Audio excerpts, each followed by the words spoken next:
vous invite à vous asseoir et à vous mettre en état de pleine écoute pour ce qui va se passer maintenant. Je crois que depuis jeudi, le mot qui a été le plus prononcé, toutes sessions confondues et tout champ disciplinaire confondu, c'est peut-être le mot agisme. Moi qui me suis baladée dans les salles, il y a toujours un moment donné où ça sort. Et la personne qui est là devant vous, c'est-à-dire le professeur Stéphane Adam, nous a appris ce qu'était ce concept d'agisme. Enfin, en tout cas, il me l'a appris à moi. Et je crois que tout est venu plus ou moins de lui, à l'identifier, à comprendre, et puis à nous donner quelques pistes pour comprendre ce qu'il fallait faire. Donc j'ai l'immense plaisir, mais l'honneur, vraiment, de vous donner le micro, de te donner le micro pour cette conférence. Merci beaucoup de ta présence. Merci de l'invitation surtout.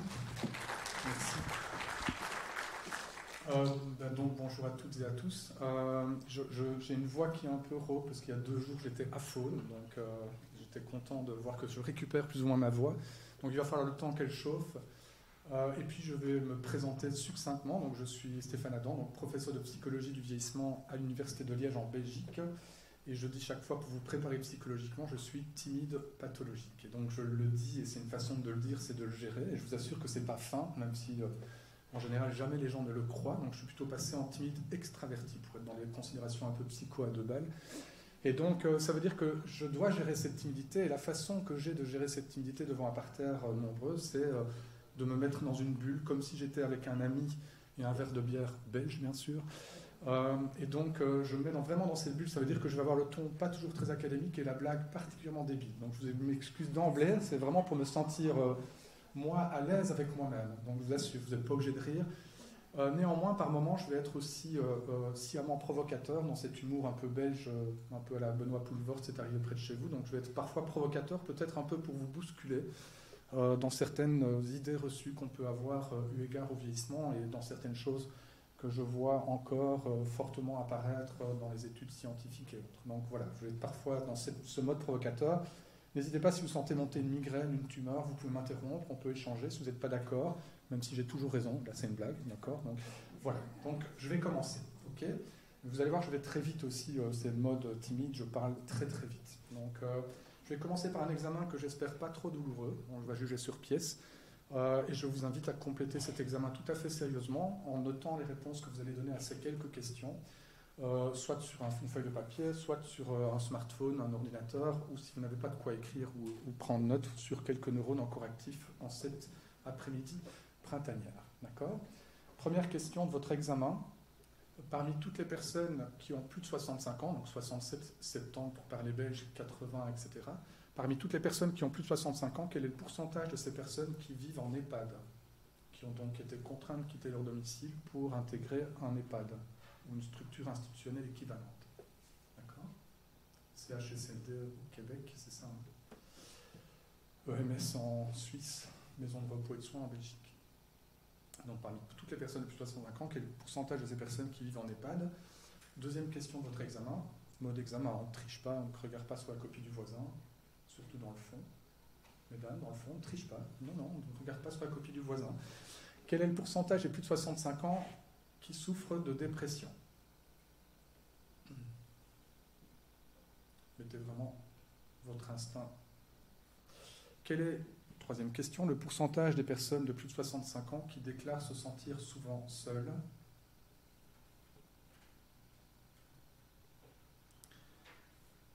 Et puis 2 questions subsidiaires de psychologue à 2 balles. Je vous invite à vous concentrer sur les hommes entre 80 et 102 ans. D'accord ? Voilà, je vois certaines pupilles déjà dilatées à gauche. Donc parmi les hommes entre 80 et 102 ans, quel est le pourcentage de ces personnes qui déclarent avoir eu un rapport sexuel pénétratif au moins une fois durant les 12 derniers mois? Et là, je sens certains qui inspirent et d'autres qui expirent. Donc je ne veux pas savoir ce que vous avez comme image en tête, mais nous verrons des vidéos tout à l'heure. Non, je rigole. Mais je vous invite à compléter cette question tout à fait sérieusement. Donc, et puis question numéro 5. Parmi les femmes entre 80 et 102 ans, quel est le pourcentage d'entre elles qui déclarent avoir eu un rapport sexuel pénétratif au moins une fois durant les 12 derniers mois? Il y en a qui se disent « j'aurais pas dû venir ». C'est bizarre. Ok, alors en général, j'enchaîne avec un test de concentration. Je pense que peut-être beaucoup d'entre vous connaissez ce test de concentration. Si c'est le cas, que vous connaissez, vous levez simplement la main pour me faire savoir que vous connaissez. Si tout le monde lève la main, je vous expliquerai comment je me présente au travers de ce test. Si je vois que certains ne connaissent pas, je propose à ceux qui ont levé la main de simplement se taire et de laisser vos collègues faire ce test en toute neutralité. Ici, je vais être au premier degré. Pour que ce test se passe au mieux, c'est le silence absolu pendant toute la séquence qui va suivre. Concentration oblige. Je sais, après le repas, c'est pas génial, un test de concentration, mais je vous invite à faire du mieux que vous pouvez. Donc, je vais vous montrer la première image. Si vous connaissez, levez la main. D'accord? Et vous vous taisez. Qui connaît? Ok, il y en a quand même quelques-uns qui ne connaissent pas. Ok, donc je vous invite à baisser la main et j'invite les autres donc à faire le test en toute neutralité. Vous allez voir une courte séquence vidéo, donc s'il vous plaît, on se tait pendant la séquence. Une courte séquence vidéo pendant laquelle vous avez deux équipes de basket. Il y a 3 joueurs qui ont un t-shirt blanc, ils ont une balle de basket et ils s'échangent des passes entre joueurs de l'équipe blanche. Vous avez 3 joueurs qui ont un t-shirt noir, ils ont une balle de basket et ils s'échangent des passes entre joueurs de l'équipe noire. Au terme de cette séquence vidéo qui dure 1 heure, donc quelques secondes, je vous rassure, vous allez devoir me donner un chiffre qui doit correspondre exactement et strictement au nombre de passes que l'équipe blanche, et uniquement l'équipe blanche, va échanger entre elles. Ça va? Donc, je répète, silence. Quel est le nombre de passes que l'équipe blanche va échanger entre elles? Je suis sûr que vous n'aurez pas la même réponse à cette question. Vous êtes prêts? C'est parti.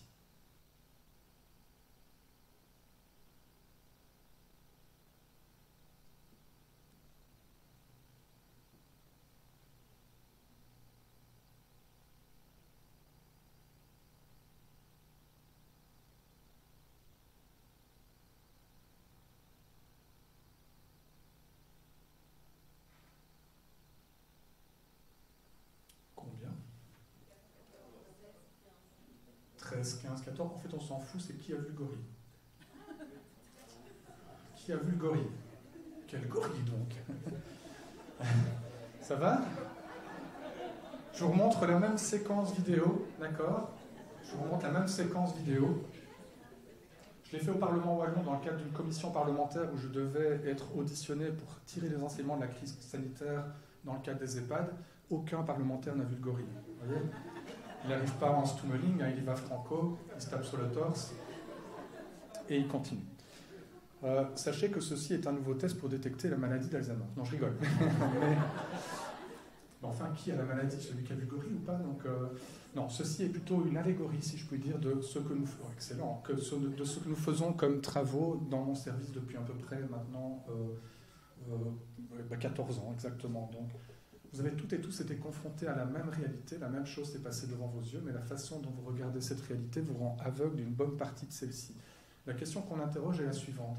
Quand vous êtes face à une personne âgée, est-ce que vous êtes plutôt enclin à avoir sagesse, expérience ou dépendance, maladie, détresse? Selon que vous voyez le vieillissement plutôt positivement ou plutôt négativement, face à la même réalité, la même personne âgée debout devant vous, vous ne voyez plus la même chose, vous êtes aveugle d'une bonne partie de ces réalités, la manière dont vous allez interagir avec la personne va être entachée par vos perceptions et ça va influencer la manière dont elle vieillit. Et on peut élargir le débat à quand vous êtes face à une personne atteinte de la maladie d'Alzheimer, est-ce que vous êtes programmé à voir d'emblée ses incapacités ou est-ce que vous êtes capable de voir encore ses capacités résiduelles, même dans des stades avancés de la maladie? Selon que vous êtes enclin à voir les incapacités ou les capacités, face à la même personne atteinte de la maladie d'Alzheimer, vous ne voyez plus la même chose, vous n'allez plus interagir de la même façon avec elle et ça va influencer la maladie, la façon dont elle va évoluer. C'est ce que je vais essayer de poser ici dans 2 choses, dans le contexte sociétal général et aussi de venir un peu plus particulièrement sur les EHPAD qui cristallisent beaucoup des enjeux de l'accompagnement du vieillissement. Donc, la contextualisation générale, c'est qu'il est difficile d'aborder les enjeux du vieillissement sans replacer cela dans un contexte sociétal plus global. Quand nous sommes confrontés à des personnes qui font partie d'une autre catégorie que la sienne, par exemple les Français quand on est belge, mais ça peut être les étrangers quand on est quand on est du pays d'origine, ça peut être les femmes quand on est un homme, ça peut être les Parisiens quand on est Dijonnais, etc., etc. Enfin, je ne sais pas si on dit Dijonnais, mais c'est ça, ouais. Et donc, dès qu'on est confronté à une personne qui appartient à un autre groupe que le sien, on va instantanément et très instinctivement situer ces personnes sur 2 axes. Le premier axe, c'est l'axe dit de la compétence. On va juger cette personne comme tantôt faiblement ou fortement compétente. Et l'autre axe, c'est l'axe de la chaleur. On va juger ces personnes comme froides ou chaleureuses, gentilles versus méchantes, etc. Je sais que ça peut paraître caricatural, mais c'est des choses qui ont été étudiées beaucoup en psychologie sociale depuis les années 80 et qui ont été assez bien étayées. Ça veut dire qu'on a 4 grandes catégories de personnes. On a tantôt des gens qu'on va juger chaleureuses mais pas très compétentes, des personnes qu'on va juger chaleureuses et compétentes, des personnes qu'on va dire froides et compétentes, et la totale, celle qu'on va considérer comme froide et incompétente. Donc je me permets, je suis en France, donc je vais me permettre, désolé pour les Belges dans la salle, mais les Flamands, ils sont froids. Tu es belge ? Non, mais tu as l'air de connaître la Belgique. Ils sont froids et compétents, d'accord ? Et les Wallons, dont je suis le digne représentant, chaleureux, vous le voyez, hein, c'est terrible, et merci pour moi. Donc voilà. Et donc effectivement, les Wallons vont être considérés comme chaleureux. C'est des binamés gentils, comme on dit chez nous, mais mon Dieu, qui ne sont pas très productifs et compétents. Vous avez ici cristallisé en une dia de problèmes politiques belges. Mais on s'entend bien, hein, donc... Donc, si on fait l'exercice au niveau international, et c'est vrai pour la plupart des pays, et qu'on regarde la situation des personnes âgées, quand on n'est pas âgé, eh bien les vieux, c'est comme les Wallons pour les Belges, ils sont gentils, hein, mais pas très compétents. D'accord ? Et une fois qu'on a situé les personnes sur l'un de ces carcans, on peut anticiper les émotions et les comportements qu'on va avoir par rapport à cette personne d'un autre groupe. Les émotions, ça va être tantôt de la compassion, tantôt de l'admiration, de l'envie ou du mépris. Et les comportements, c'est de vouloir s'associer à elles, les attaquer, les négliger, les nier, ou vouloir les aider. Si on reprend les personnes âgées, je vous ai montré qu'elles sont dans le carcan supérieur gauche. Donc l'émotion, c'est de la compassion, limite de la pitié. Et les comportements sont de 2 types contrastés. Soit on les néglige, elles n'existent pas. C'est ce qu'on qualifie souvent de l'invisibilisation du vieillissement. Donc ce sont des non-citoyens, ils n'existent pas, on ne les voit pas, on ne les regarde pas. Ou alors, on va vouloir les aider. Syndrome Mère Teresa, viens mon petit vieux que je vais t'aider et t'accompagner. Limite des comportements paternalistes, condescendants, infantilisants, des comportements de suraide. Donc ils existent, hein. Donc ils sont, vous êtes là, mais eux ils sont là, quoi. Et donc écoute, je sais ce qui est bon pour toi. Donc ils sont des sous-citoyens, d'accord ? Le jour où quelqu'un se lèvera dans le bus ou dans le train pour vous laisser vous asseoir, super, c'est du civisme, mais ce jour-là, vous allez vous ramasser un sacré coup de pied dans la tronche. D'accord ? Donc, intention louable, positive, mais ressentie et conséquences peut-être pas aussi positives qu'il pourrait y paraître. Tout ça sont la cristallisation de l'agisme dans laquelle on est inscrit dans les sociétés actuelles. L'agisme est un terme de 1967 de Butler qui renvoie au fait que tout ce qui est associé. Les jeunes peuvent subir de l'agisme, mais c'est en amplitude et en intensité bien moindre que l'agisme des personnes âgées. Tout ce qui est associé au vieillissement va être perçu, traité et connoté de façon négative. Vous avez la fiche de Tati Daniel avec l'insert, elle ne vous connaît pas encore, mais elle vous déteste déjà. C'est vrai, quoi, tous ces vieux à la caisse du Carrefour à 7h du soir, alors qu'ils ont toute la journée, font exprès d'embêter. Enfin voilà, les gens disent « Oh ouais, c'est vrai, ça c'est de l'agisme parmi d'autres ». Et le pendant inverse de l'agisme, qui est tout aussi négatif, c'est le jeunisme. Vieillir, c'est pas bien. Il faut donc tout faire pour éviter de vieillir. Gym tonique avec Véronique Sandavina, atelier de stimulation de la mémoire, ou pommade miracle et autres chirurgies esthétiques dont les résultats ne sont pas toujours convaincants, c'est le moins qu'on puisse dire. Et donc voilà un peu les contextes sociétaux qui s'expliquent pour différentes raisons. Je vais en donner 3 essentiellement, qui expliquent pourquoi nous sommes plus agistes dans nos sociétés actuelles qu'à toute autre époque antérieure. Première chose, c'est que dans une société productiviste industrielle, un vieux, c'est un poids économique. Tous ces vieux à la retraite et si peu de jeunes en emploi pour financer la retraite des aînés. Et on voit les enjeux, entre autres, par rapport à la question de la retraite et de l'âge légal de la retraite. Et mon Dieu, en France, c'est criant comme enjeu, criant dans la rue. Et donc, voilà, ça, c'est un des points. Deuxième chose, oui, donc on parle du poids, par exemple, mais on ne parle pas aussi du bénéfice. Donc on voit, ça rend aveugle du gorille, c'est-à-dire on dit ce qu'il coûte, mais j'entends jamais parler dans les médias. Pour la Belgique, par exemple, 2,5 milliards de dollars, c'est le bénéfice économique lié à l'activité bénévole des 55 ans et plus en Belgique. Donc on parle du poids, mais on ne parle pas du bénéfice. D'accord ? Et donc ça nous rend aveugle du gorille. Deuxième chose, c'est la vague démographique. On a une vague de vieux qui nous arrive, hein, on n'arrête pas d'en parler, vieillissement démographique. Quand il y a une vague d'immigration qui vient de la Méditerranée, on peut population, je ne partage pas, mais a tendance à repousser la vague. Comment va-t-on faire pour gérer tous ces étrangers qui arrivent, etc. Une vague de vieux arrive, et bien on est dans le même... Il y a une étude qui a montré que l'agisme est plus exacerbé en Asie, contrairement à ce que vous auriez sans doute pu croire au départ, que dans les pays européens et nord-américains. Pourquoi ? Parce que la vague de vieux est 2 fois plus ample dans les pays asiatiques que ce qu'elle n'est chez nous, qui est déjà une vague bien ample. Tout ça, et le troisième point, c'est la médicalisation du vieillissement qui s'est mise en place dans les années 70 et qui se retrouve particulièrement cristallisée dans les EHPAD. Chez nous, c'est en 1970 qu'on a le S, maison de repos et de soins, qui s'est ajouté. Et vous, c'est EHPAD, dont le D renvoie à dépendance, par exemple. Et que le modèle hôpital s'est imposé au secteur et qu'on dit vieillissement égal maladie. D'accord ? C'est les 3 facteurs essentiels. Alors, ça veut dire qu'on a des idées reçues par rapport au vieillissement. Ici, c'est un micro-trottoir qu'on avait organisé dans un petit colloque virtuel pendant la crise Covid. Vous allez entendre parler du Québécois, donc spécial dédicace pour lui, hein, parce que, et belge, il n'y avait pas beaucoup de Français. Donc, c'est quand dans tous nos travaux, on pose la question, quels sont les 3 premiers mots qui viennent à l'esprit quand vous pensez à une personne jeune versus à une personne âgée. Vous allez entendre le résultat du micro-trottoir. C'est très spontané, les gens... voilà. Donc, voilà ce qu'ils disent quand ils pensent à une personne jeune. Dynamisme. Dynamisme. Dynamisme. Dynamique. Dynamique. Énergie. Énergie. Énergie. Athlétique, en bonne santé, pleine d'énergie. Hyperactivité. Activité. Sport. Pas beaucoup de temps à être occupé. Faire la fête et les amis. Actif. Amusement. Joie. Plaisir. Rempli de joie. D'innocence. Enthousiasme. Ambition. Carrière. L'insouciance. La vitalité, la vie, l'insouciance. Faire plein de temps. Indépendance. La rapidité. Santé. Avenir, développement, réussite, L'avenir. espérance. La vivacité. Fait. Alcool. Technologie.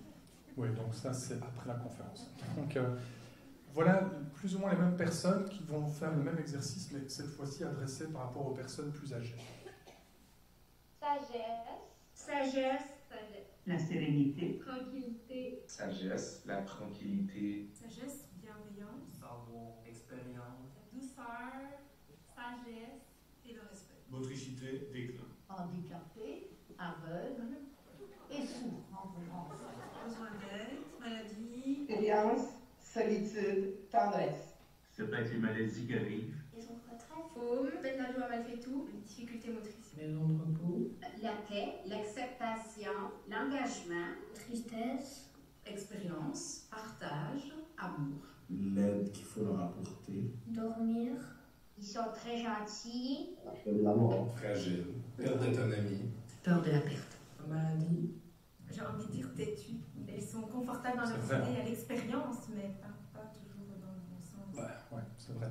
Donc voilà, on voit que c'est quand même vachement plus ambivalent. Hein. Donc quand on voit pour les personnes âgées les nuages de mots congénères, plus le mot est gros en taille, plus ça veut dire qu'il a été donné par plusieurs personnes.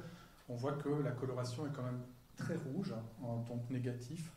Quand on voit chez les jeunes, on voit une coloration qui est nettement plus verte, positive, quoi. Et ça, c'est vrai dans à peu près chaque fois tous les secteurs. Petite particularité qui va vous interpeller peut-être plus directement, c'est que quand on fait le même exercice chez les soignants, dont vous êtes ici pour la plupart les dignes représentants, si je puis dire, eh bien, ici vous avez le résultat de 76 infirmiers et infirmières du service d'oncologie du CHU de Liège, donc, pour lequel on était mandaté pour faire une formation. Et avant la formation, on a fait l'examen. C'est 2 heures d'examen, le premier cours que je donne. Donc c'est que ce que vous croyez qu'est le vieillissement, et le reste du cours, c'est qu'est-ce qu'est réellement entre guillemets, mais qu'est-ce que le vieillissement. Donc quand on fait le même exercice, voilà un nuage généré, plus négatif que sa tumeur, rien à voir avec le cancer, une tumeur en 2 mots, avec dépendance, perte d'autonomie, incontinence, polypathologie, maladie, isolement, fragilité, solitude, grammaire. Waouh, ça donne vachement envie de vieillir. Donc, ce qu'on montre dans nos travaux, et entre autres dans cette étude de 2021, c'est que c'est dans le secteur des soins où la vision du vieillissement est la plus négative, en fait. C'est un biais de déformation professionnelle logique. La majorité des personnes âgées que vous côtoyez au quotidien sont des gens que vous allez rencontrer dans le cadre de votre activité professionnelle et sont donc des gens dépendants, malades ou en difficulté, et vous généralisez à toute la population ce que vous constatez au niveau isolé. Vous allez en Irlande, vous croisez une rousse, toutes les Irlandaises sont rousses. D'accord ? Donc ça s'explique, mais quelle attitude allez-vous avoir face à une personne dans vos tripes instantanément? Vous avez cette image-là d'elle. Donc soit vous allez détourner le regard, elle n'existe pas, ou soit ça va être là, reviens là mon petit chat, je vais t'aider. Le petit chat, d'accord? Et donc, c'est les deux réactions instinctives que vous pourriez avoir. La question maintenant, c'est, et vous? Qu'en est-il? On va reprendre votre question d'examen de tout à l'heure. Je vous vois tout nerveux tout d'un coup, donc, et les trois premières. Donc, vous allez voir en bleu les résultats de la population générale, les tout un chacun, c'est-à-dire les non-soignants. Et dans différents autres caractères en couleur rouge, jaune, bleu et rouge foncé. Donc là, c'est 35 professionnels d'une maison de repos, enfin d'un EHPAD en Belgique où je faisais une formation. Le et vous, c'était les étudiants infirmiers, infirmières d'une école où je faisais une formation. 24 médecins des urgences dans la région de Dinan, en fait, en Belgique. Et 1410 membres de 32 EHPAD en Belgique francophone, avec des professionnels qui sont autant le technicien ou technicienne de surface que le directeur, mais c'était essentiellement des aides-soignants et des infirmiers et infirmières. Et puis en vert, les faits, les vrais chiffres. J'ai essayé de prendre la tendance centrale parce que vous allez me dire « Ouais, mais j'ai des études qui montrent que c'est plus. » Oui, il y en a d'autres qui disent que c'est moins, donc on prend la tendance centrale. Première question de votre examen, quel est le pourcentage des plus de 65 ans qui vivent en EHPAD? La population générale pense que c'est 25% des personnes âgées. Ça veut dire qu'à 65 ans, vous prenez votre retraite, il y en a 1 sur 4 qui vole sa tête en institution. D'accord? Les soignants, ils font pire, mais bien, à fond. Les faits, c'est 8%. Qui a dit 8% ou moins de 8% dans la salle? Quelques pelés, fessés pour les autres. Vous avez donc vu gorille, été plutôt aveugle du gorille. D'accord? Deuxième question d'examen. Parmi les plus de 65 ans, quel est le pourcentage qui souffre de dépression? La population générale pense que c'est 30%. Les soignants pensent que c'est pire, à fond. Ils y vont franco. Les faits, 11%. Qui a dit 11% ou moins de 11% dans la salle? Lui, tu es au-dessus. Moins de personnes, fessées avec douleur. On fera la pause tout à l'heure. Donc, vous avez donc été aveugle du gorille. Sachez que les études montrent qu'il y a 2 fois plus de dépression chez les jeunes qu'il n'y en a chez les populations plus âgées. Pendant le Covid, la population qui a le plus été affectée en termes de santé mentale, c'est les adolescents et les jeunes adultes. Les moins affectés étaient les plus de 65 ans vivant à domicile, pas dans les EHPAD. Et quand les études sont faites à l'international, la courbe du bonheur, c'est un smiley. Vous remarquerez d'ailleurs que ça sent particulièrement la dépression dans cette salle. Je trouve que c'est un peu pesant quand même. Et vivement dans 30 ans qu'on réitère l'exercice et que je vous vois un peu plus heureux. Parce que là, c'est vraiment... c'est lourd, quoi. Donc, c'est vraiment des études qui amènent dans la littérature à un concept qui est le paradoxe du bien-être. Avec la question en filigrane, c'est comment qu'ils font les petits vieux pour être si heureux, malgré toutes les pertes auxquelles ils sont confrontés, le changement physique du corps, la perte peut-être mentale pour soi ou pour son conjoint, le veuvage, le risque d'être institutionnalisé, enfin les deuils à répétition de gens de ma génération. Les pertes sont quand même conséquentes, donc c'est ce qui nous amène à croire que ça ne doit pas être gai de vieillir, et pourtant ils font face, quoi. Et ils maintiennent un haut niveau de régulation émotionnelle et de bonheur élevé. Je vais synthétiser tout un pan de littérature, c'est ce qu'on appelle la théorie de la sélectivité socio-émotionnelle, c'est de Laura Carstensen à Stanford aux États-Unis, c'est passionnant. On est dans des niveaux de publication qui sont dans Science ou Nature. Donc, c'est des études épidémiologiques, c'est des études d'imagerie cérébrale, c'est des études expérimentales. C'est extrêmement bien étayé, je vous assure, et je ne comprends pas que quand on est dans le domaine de la gérontologie, on n'est pas instruit sur ce type de théorie, parce que ce n'est pas la seule. Je vais prendre une étude d'imagerie cérébrale. On vous met dans une IRM fonctionnelle, on voit votre activité cérébrale en continu, en direct. Si je pique un doigt, vous allez voir une zone du cerveau qui s'allume, c'est celle dévolue à la proprioception et au sens de toucher de ce doigt. Sauf qu'ici, on va se cibler sur les amygdales, pas celles que vous avez dans la gorge, mais celles que vous avez dans la tête. Les amygdales, ce sont les zones de l'émotion. Et comme vous savez, elles sont toujours actives, et de temps en temps, elles se suractivent, s'allument. Ça veut dire que vous ressentez une émotion, ou elle s'éteint, elle se désactive. Ça veut dire que vous ne ressentez rien. Et on voit comment l'amygdale réagit en direct à la présentation d'une photo pendant que vous êtes dans le scanner. Soit une photo qui ne génère aucune émotion particulière, sauf si vous êtes fétichiste cheveux, soit une image qui génère une émotion positive, si vous êtes adepte du labrador, ou une image qui génère une émotion négative, et on voit comment l'amygdale, quoi c'est négatif, hein, donc sinon la porte est là, donc, et on voit comment l'amygdale s'allume et s'éteint en fonction de la valence de l'image qui est présentée. Résultat, vous voyez le seuil d'activation de base, hein, qui est ici au niveau de la ligne là, et on voit les personnes âgées et les jeunes. Quand l'image est neutre, l'amygdale s'éteint, donc il n'y a pas de réaction émotionnelle particulière chez les jeunes et âgés.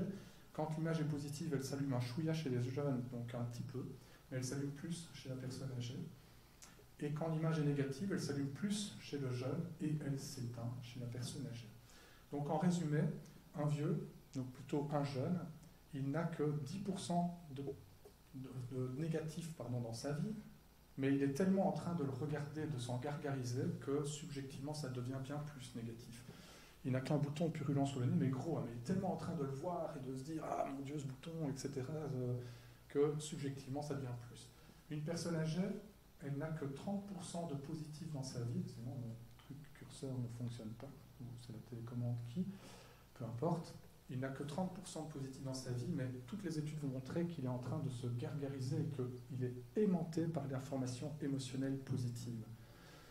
Au point que, subjectivement, ça devient un peu un plus. Quand on teste la mémoire des personnes âgées, eh bien, on va montrer que les performances sont souvent, même dans les tests de mémoire épisodique, parfois équivalentes, où elles sont meilleures quand l'information est émotionnelle positive, comparativement à des populations plus jeunes.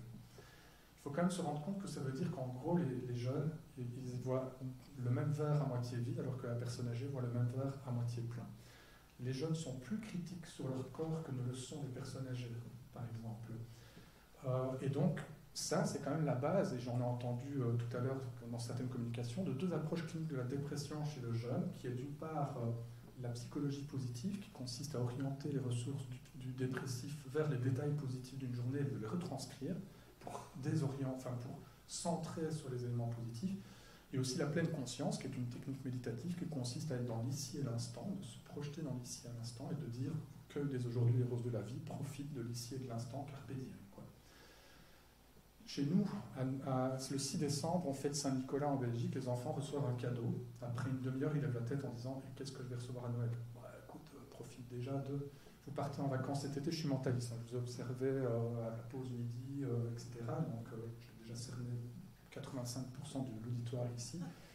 Vous êtes partis 2 semaines en vacances cet été, il reste 3 jours, vous dites c'est déjà fini. Mais non, il reste encore 3 jours. Profitez donc, de l'ici et de l'instant, et ainsi de suite. Et donc vraiment, naturellement, pour des raisons qui sont très bien étudiées, mais que je n'ai pas le temps d'expliquer ici, mais qui sont liées à ce qu'on appelle le sentiment de finitude, une personne âgée, elle est dans l'instant présent, parce qu'en gros, son avenir, il est quand même vachement rétréci. D'accord ? À partir de 40 ans, on a vécu plus de temps sur Terre que ce qu'il nous reste à vivre. Ça va dans la rubrique « Je vous déprime ». Et donc, ça change notre rapport au monde de façon générale. D'accord ? Solitude. La population générale pense qu'une personne âgée sur 2 se sentirait seule. Les soignants, ils le font exprès, ils font pire, à fond. Les faits, 9%. Qui a dit 9%, au moins de 9% dans la salle? 2 pelés, 3 tondus, fessées et douleurs pour les autres. À nouveau, sachez qu'il y a 2 fois plus de sentiments de solitude chez les jeunes qu'il n'y en a chez les personnes âgées. Une personne âgée, les études vont toujours de la théorie de sélectivité socio-émotionnelle, ne cherche pas la quantité des relations, mais la qualité. La taille du réseau social diminue avec l'âge, c'est normal, mais la force du lien social augmente. Donc ils n'ont rien à foutre de rencontrer des nouvelles personnes. Ils veulent être entourés des gens qu'ils aiment. En fait. Si je suis directeur d'EHPAD, le projet, ce n'est pas le lien social, c'est le lien familial. Or, l'EHPAD, dans sa structure actuelle, est un lien familial. On pourra en discuter par la suite. Alors, de nouveau, mentaliste, là, je peux dire que 79% d'entre vous dans la salle, depuis déjà pratiquement après 5 minutes d'exposé, vous n'avez rien à fiche de ce que je raconte. Je le vois. Donc, vous, depuis tout à l'heure, c'est qu'en est-il, rapport sexuel pénétratif, au moins il faut, du moins le bureau. Vous voyez, je sais bien qui vous êtes. Donc, d'accord. Alors, je ne sais pas ce que vous avez donné à cette question comme réponse. C'est la question 4 et 5. Là, je vous sens un peu nerveux, là, au taquet, quoi. Donc, c'est 63% des hommes et 30% des femmes. Qui a dit 63% des hommes et 30% des femmes? Mesdames, on apprend à se connaître. Lui, tu ne m'étonnes pas, lui. C'était là, Et donc, effectivement, alors je vois bien des pupilles dilatées à droite chez certains en se disant « Ouais, mais ça, c'est ce qu'il raconte. » Donc, quand un vieux déclare une escarmouche par année, on se dit « C'est n'importe quoi. » Et si c'est un jeune qui dit tous les jours, et puis si affinité, il dit « Ouais, il est en méga forme. » La sexualité ne s'éteint pas avec l'âge, et les études vont même montrer que la sexualité est un gage de longévité, sans mauvais jeu de mots. Une personne âgée sexuellement active vit plus longtemps. Et pourtant, la sexualité est niée. J'en veux pour preuve, vous rentrez en couple en bonne santé en EHPAD, vous ne dormirez plus dans le même lit. Il n'y a pas de lit double, ça n'existe pas. Si vous avez une envie, il faut trouver une fenêtre de tir, si je puis dire, de 5 minutes pendant laquelle personne ne va rentrer inopinément dans la chambre. Alors les professionnels disent oui, mais nous on toque et on attend qu'ils disent oui, mais après il faut distinguer un oui-oui d'un oui-oui, vous voyez, donc c'est pas évident. Hein, donc, et il faut être contorsionniste avec des liens barreaux pour trouver des positions originales. Je vous assure, c'est une catastrophe, le milieu institutionnel et le rapport à la sexualité est assez troublant dans ce cadre-là. Autre élément, c'est qu'en est-il de l'autodétermination? C'est un concept qui est beaucoup utilisé, pas toujours de manière adéquate, et en particulier dans les EHPAD.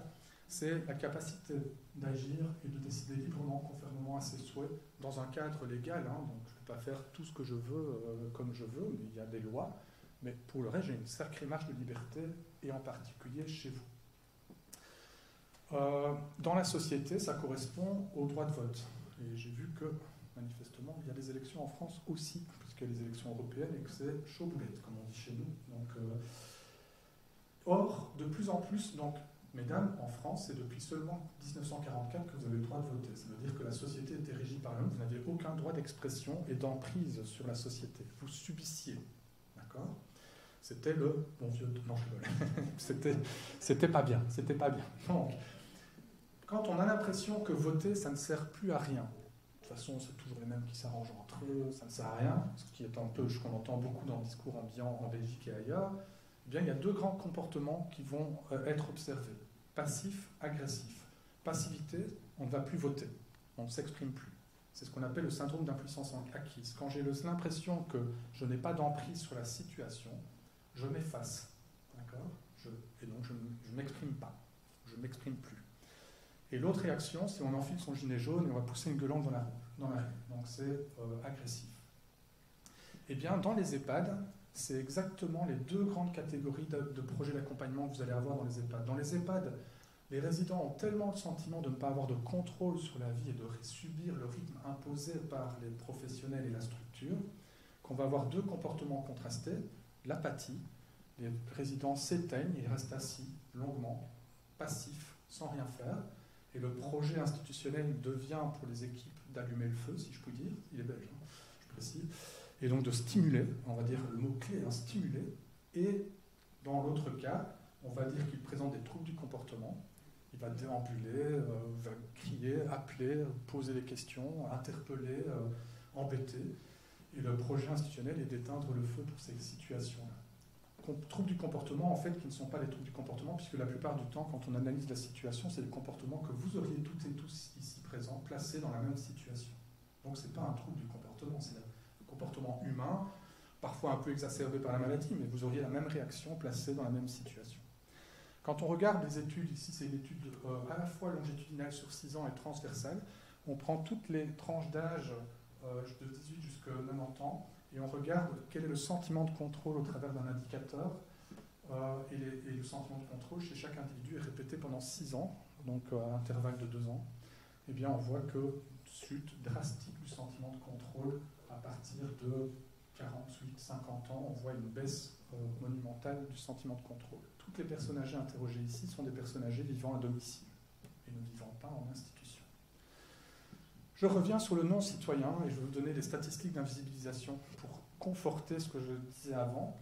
On sait aux États-Unis que la population de plus de 65 ans représente environ 15% de la population. C'est même un peu plus maintenant que 15% de la population.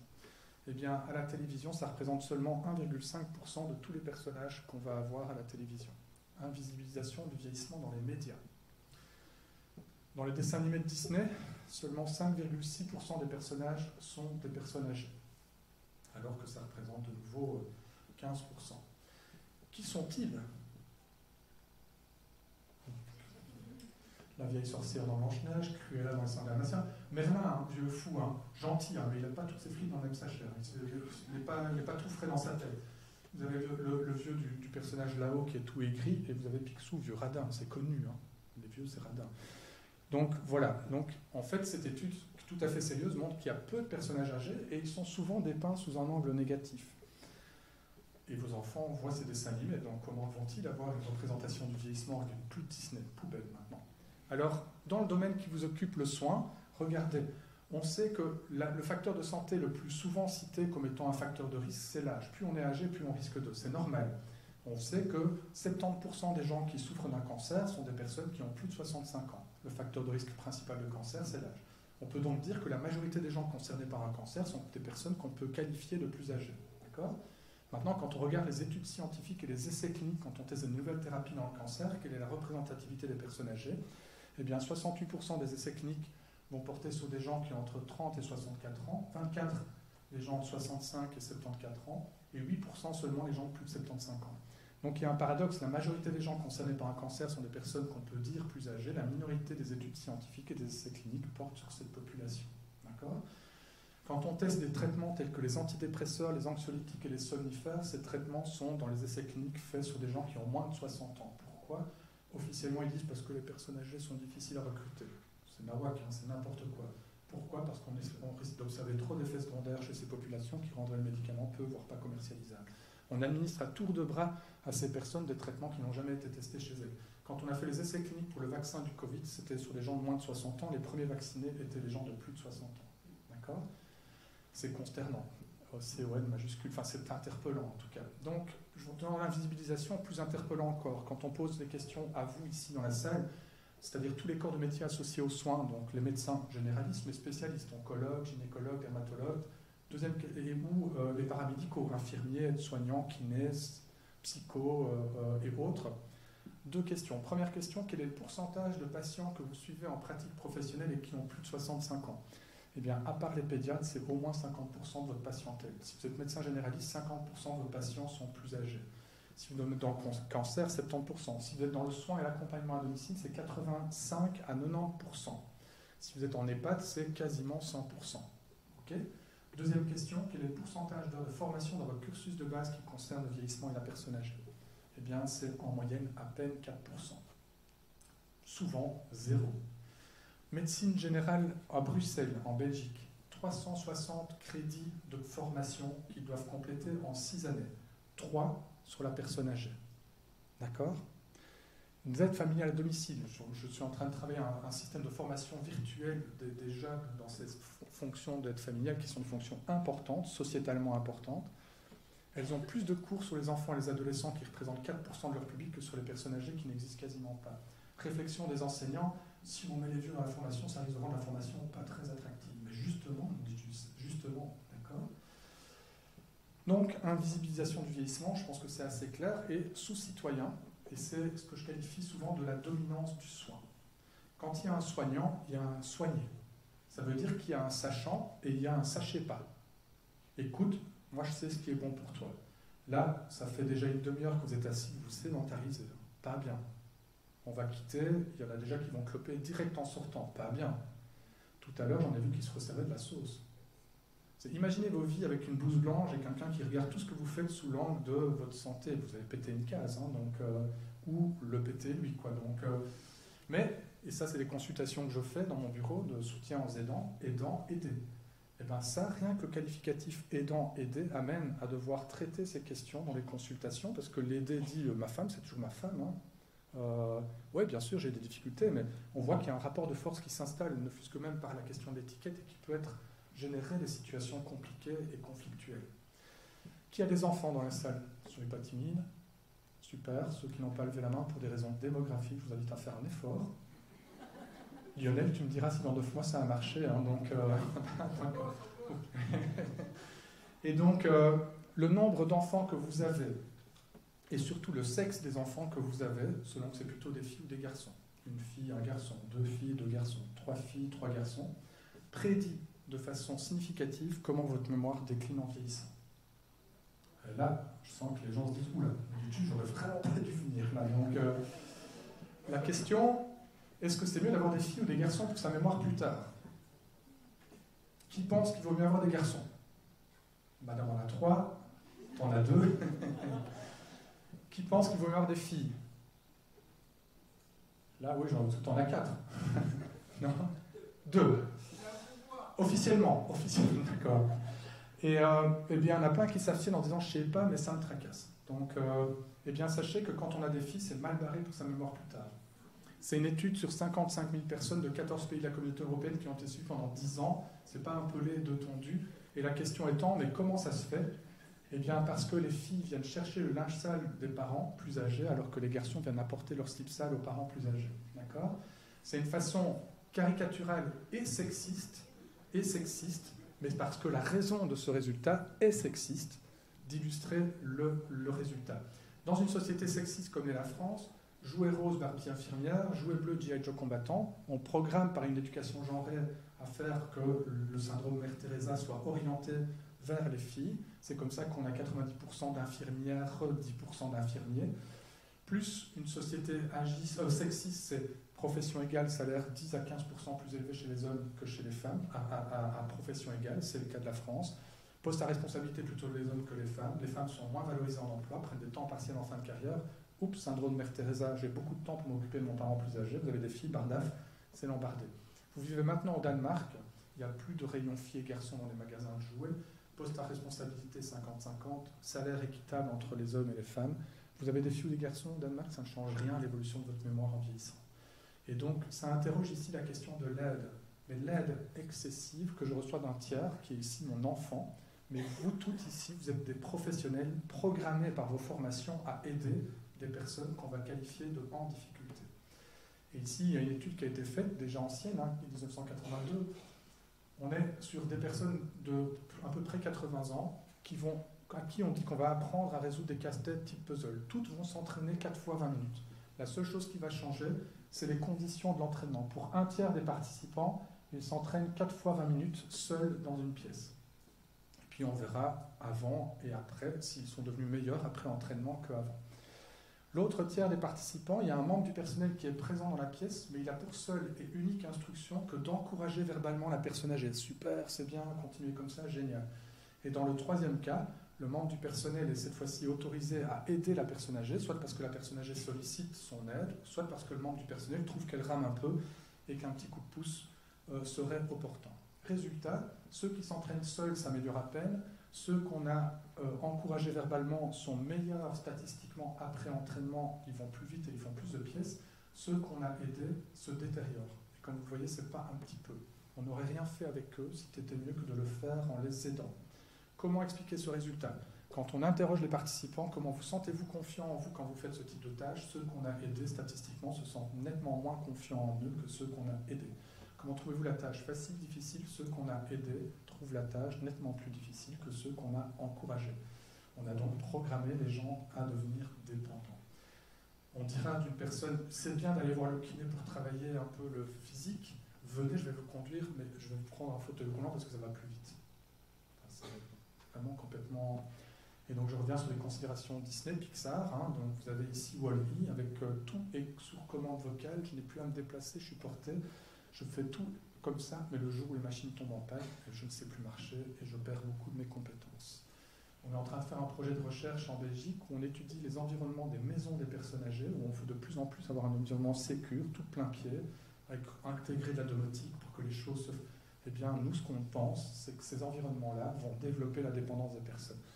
Les aides peuvent s'appliquer, la domotique peut s'appliquer, mais quand objectivement elle est nécessaire, et pas en prévention avant qu'elle soit nécessaire. Vous connaissez les zones bleues?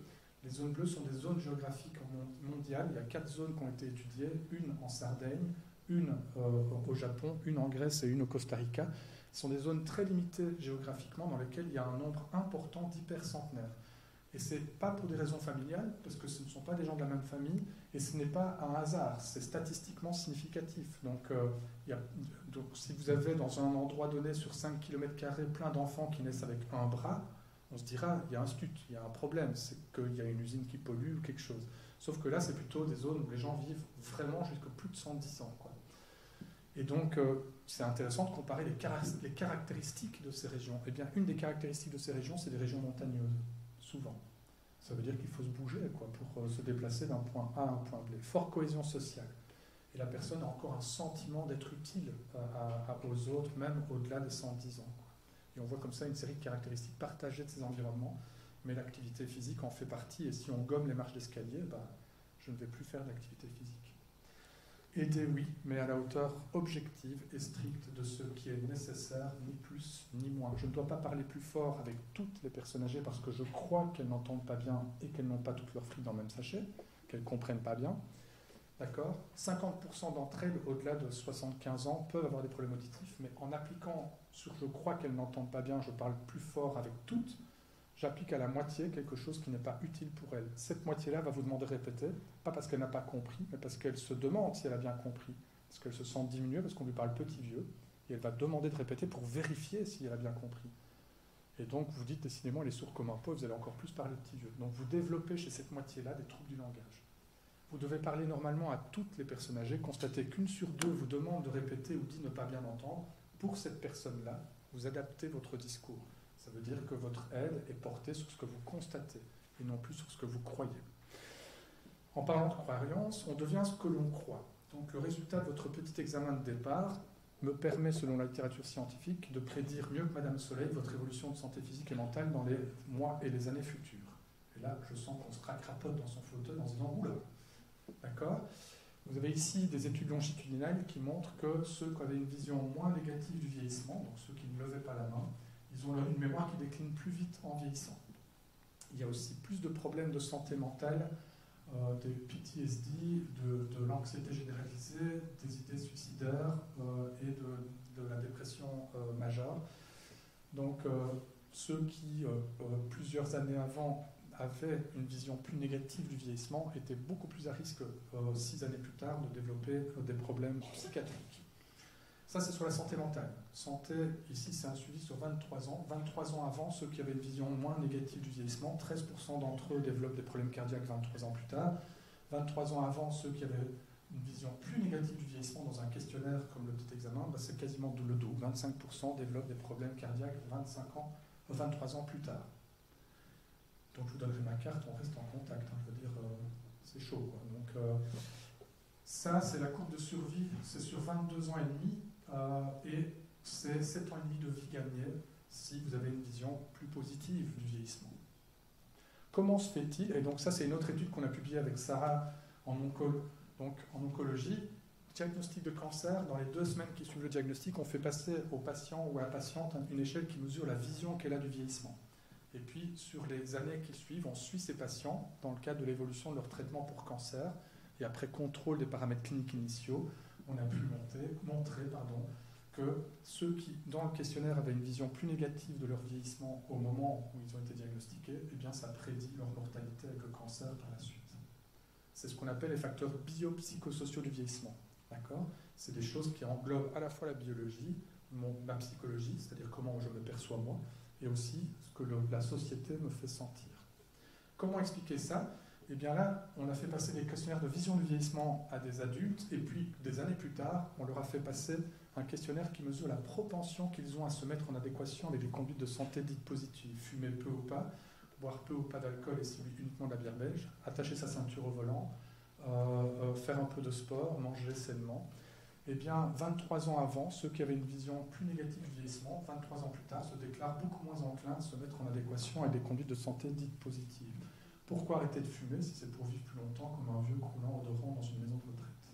Je veux une caricature pour vous montrer et illustrer le résultat. La vision du vieillissement du personnel soignant vous détermine sa façon d'accompagner le vieillissement. Ici, c'est une étude qu'on a publiée en 2018 qui reste, je trouve, assez interpellant. On a piégé les médecins en leur disant que le but de notre recherche, c'est de tester un nouveau mode de communication médicale qui est devenu très à la mode avec le Covid.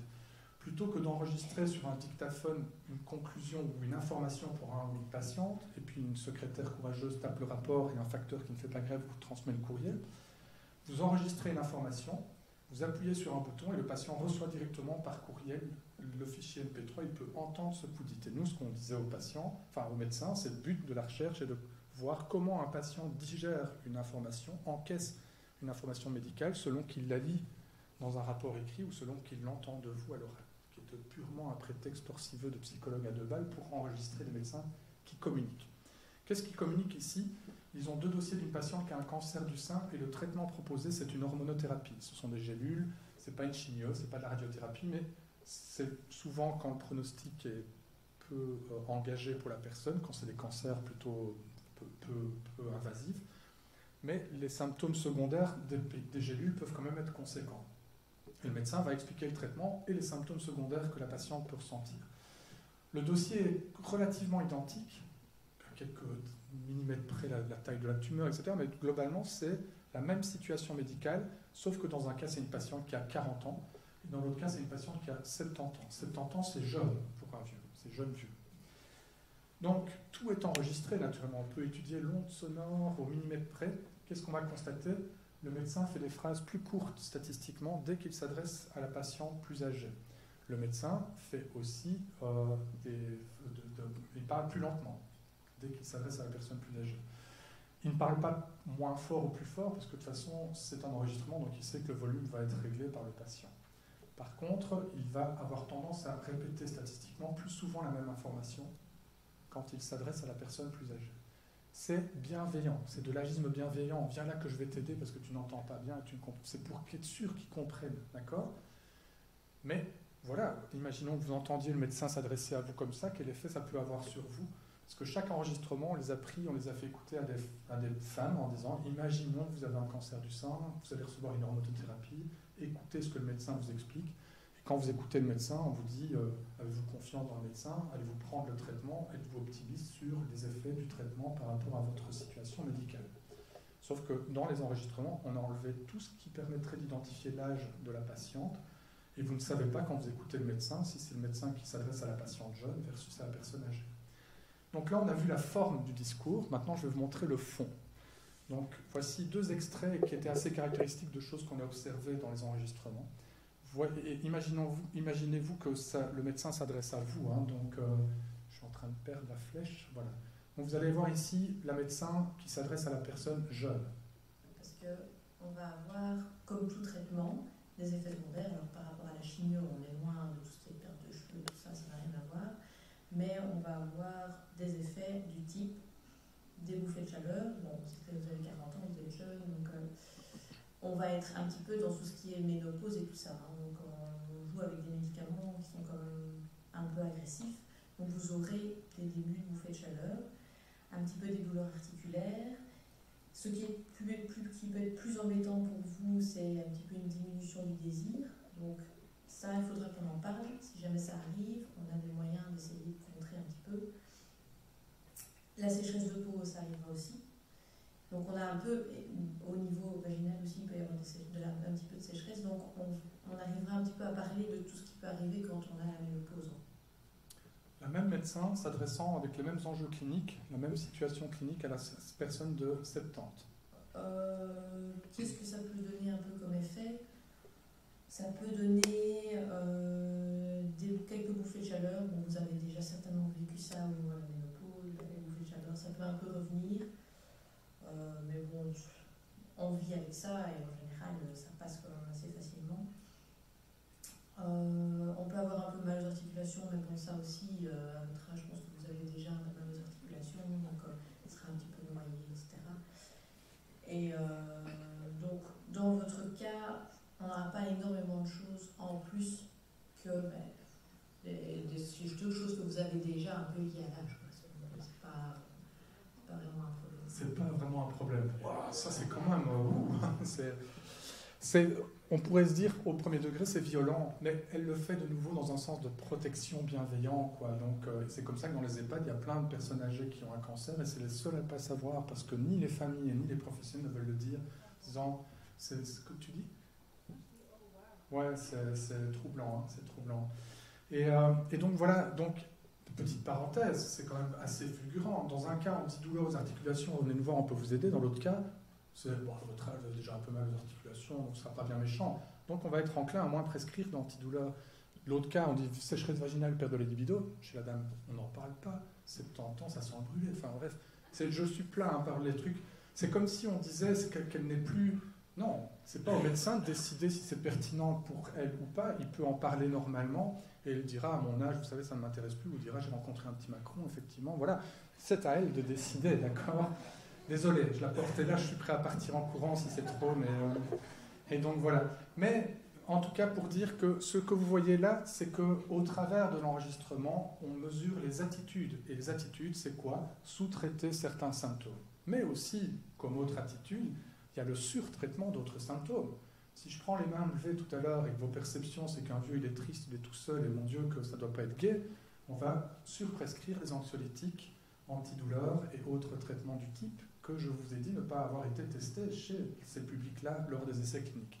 Vous voyez ici la prescription aux États-Unis des benzodiazépines qui augmente continuellement avec l'âge, et encore plus chez les femmes. Agisme, sexisme, double stigmatisation, toutes ces hystériques âgées, enfin, c'est vrai, quoi. Donc, et donc, il faut quand même se rendre compte que la prescription, elle est sujette à la subjectivité du médecin, d'accord ? Et que sa subjectivité peut naturellement... Donc, ces traitements coûtent à la sécurité sociale. Quels sont les effets secondaires de ces traitements ? Vous le savez. Les chutes, en effet. Une personne âgée, c'est un des premiers, quand on étudie la question du risque de chute, de la peur de chuter, de la récidive de chute, un des éléments qu'on doit vraiment étudier, le risque ratio, quand vous prenez les antidépresseurs, et souvent c'est un cocktail en plus, c'est pas un, c'est un cocktail de ces traitements, donc on ne sait déjà pas tout seul ce qu'il fait, mais si vous ajoutez, c'est une catastrophe. Et il faut savoir que 70% du coût de la vieillesse, c'est la gestion des conséquences d'une chute chez une personne âgée, puisqu'une fois qu'elle a chuté, elle est hospitalisée, si elle n'a pas décédé, et elle aura une réhabilitation, elle risque de rechuter par la suite, et on sait qu'une personne âgée qui a une fracture après une chute a 4 ans de vie en moyenne post-chute, et ces 4 ans vont être très coûteux. Donc les médecins croient qu'un vieux, il est triste, prescrivent un traitement qui coûte à la sécurité sociale et dont les effets secondaires génèrent des coûts bien plus élevés encore à la sécurité sociale. D'autres études, 2018, prescription inappropriée d'antidépresseurs augmente le risque de développer une maladie d'Alzheimer dans les mois et les années futures, augmente le risque de mortalité de la personne. Étude de 2020, qui est quand même importante, qui a été relayée sur les sites de l'ONU. On estime à 65 ou 63 milliards de dollars le coût économique chaque année aux États-Unis lié aux attitudes inappropriées des médecins par mauvaise formation, par absence de formation qui génère des attitudes de soins agistes. Ça représente 15,4% du budget de la santé, ce qui suggère que la question de l'agisme dans la formation médicale, ce n'est pas un enjeu de santé publique. Si, c'est un enjeu de santé publique, mais c'est aussi un enjeu économique. Là, maintenant, je vais venir un peu vous titiller. Il faut stimuler la mémoire pour éviter et prévenir le déclin cognitif. Et on va avoir les ateliers mémoire, jeux mémo et autres éléments du type. Et vous allez avoir le bouquin « La mémoire pour les nuls » qui existe vraiment. La mémoire pour le nul, ce bouquin est le meilleur bouquin qui soit pour allumer les barbecues. Au niveau des merguez, ça donne un fumet à la viande, c'est vraiment génial. D'accord ? Et donc, je vais être assez plat et cru, je sais que je le suis, et je ne peux pas l'être autrement. Ça, c'est une catastrophe sanitaire. D'accord ? Et je le dis, dans la manière dont c'est fait, c'est une catastrophe sanitaire. Je vais ajouter, plus on parle de mémoire à une personne âgée, moins bien elle se porte. Pourtant, vous verrez dans tous les EHPAD, jeux mémo, ateliers mémoire et autres joyeusetés du type. Je vais essayer de m'expliquer, parce que je vois bien les pupilles dilatées cette fois-ci à droite et l'autre qui devient rouge de colère, donc je vais légitimer et argumenter. Qu'est-ce qui fait le plus peur aux personnes en vieillissant ? Qu'est-ce qui est le plus angoissant pour une personne âgée dans la perspective de son vieillissement ? Mourir, deuxième position. Pôle position, perdre la tête, souffrir d'une maladie telle que la maladie d'Alzheimer, dont on dit que c'est pire que la mort. C'est vraiment le truc qui fait flipper, quoi. Ne plus reconnaître mes proches, ne plus gérer mentalement. On dit, il aurait mieux fallu qu'il meure plutôt que de vivre la maladie. Voilà, ce genre de choses qu'on va... Sur une peur, on construit une injonction. Il faut éviter que le cerveau vieillisse et que les neurones ne vieillissent, et donc on va venir avec ce type de dispositif. Voilà, je ne sais pas comment... J'ai essayé de le mettre encore plus grand, mais je suis un peu contraint par la place. Maintenant, je vais essayer d'amener des arguments que je vais qualifier de scientifiques et cliniques, qui m'amènent à légitimer mon positionnement que ça est une catastrophe sanitaire. Premier élément d'argument. Quand on fait passer un test de mémoire à une personne âgée, si à la moitié d'entre vous, je dis que c'est une tâche, et qu'à l'autre moitié d'entre vous, je dis que c'est une tâche de mémoire, rien que le fait de vous dire que c'est une tâche de mémoire fait que vous perdez des points et que votre score sera moindre. Pourquoi ? Parce que mémoire, oulala, maladie d'Alzheimer, je suis anxieux au moment de passer la tâche. Donc, je vous assure, rien que le fait de dire à une personne âgée que la tâche qu'elle passe est une tâche de mémoire, la rend moins performante dans la tâche. Or, quand vous allez faire un diagnostic de maladie d'Alzheimer, vous allez dans une clinique de la mémoire, où un pétzouille en blouse blanche va vous administrer un test de mémoire, dont l'issue est de savoir si vous avez la maladie d'Alzheimer ou pas. Quoi de plus stressant ? Et vous allez comparer la performance de ces gens à des normes de personnes âgées qui ont accepté de passer cette tâche à la maison, dans un contexte neutre, non médicalisé, pour le plaisir de faire plaisir à un jeune ou à un collègue, et sans qu'il y ait l'issue de l'épée de Damoclès de la maladie d'Alzheimer en filigrane de ça. Donc, c'est quand même... Autre élément, l'âge subjectif. Vous savez que l'âge subjectif, je pense que j'ai vu une communication dans laquelle il y avait Yannick Stéphan, qui travaille beaucoup sur les enjeux liés à l'âge subjectif, donc c'est à Montpellier. Dans les études longitudinales, le médecin a plus à gagner à demander quel âge ressentez-vous avoir que quel âge avez-vous. Et quand on se sent plus vieux que l'âge que l'on a, rien à voir avec la météo, eh bien, on vit moins longtemps et on a plus de risque de développer la maladie d'Alzheimer dans les mois et les années futures. Et là, je sens que vous vous sentez vachement jeune, tout d'un coup. Hein. Donc, eh bien, ici, il a suffi qu'on dise à une personne âgée suffit que la personne âgée ait passé un test de mémoire pour qu'elle se sente 5 ans plus vieille instantanément après avoir passé le test de mémoire.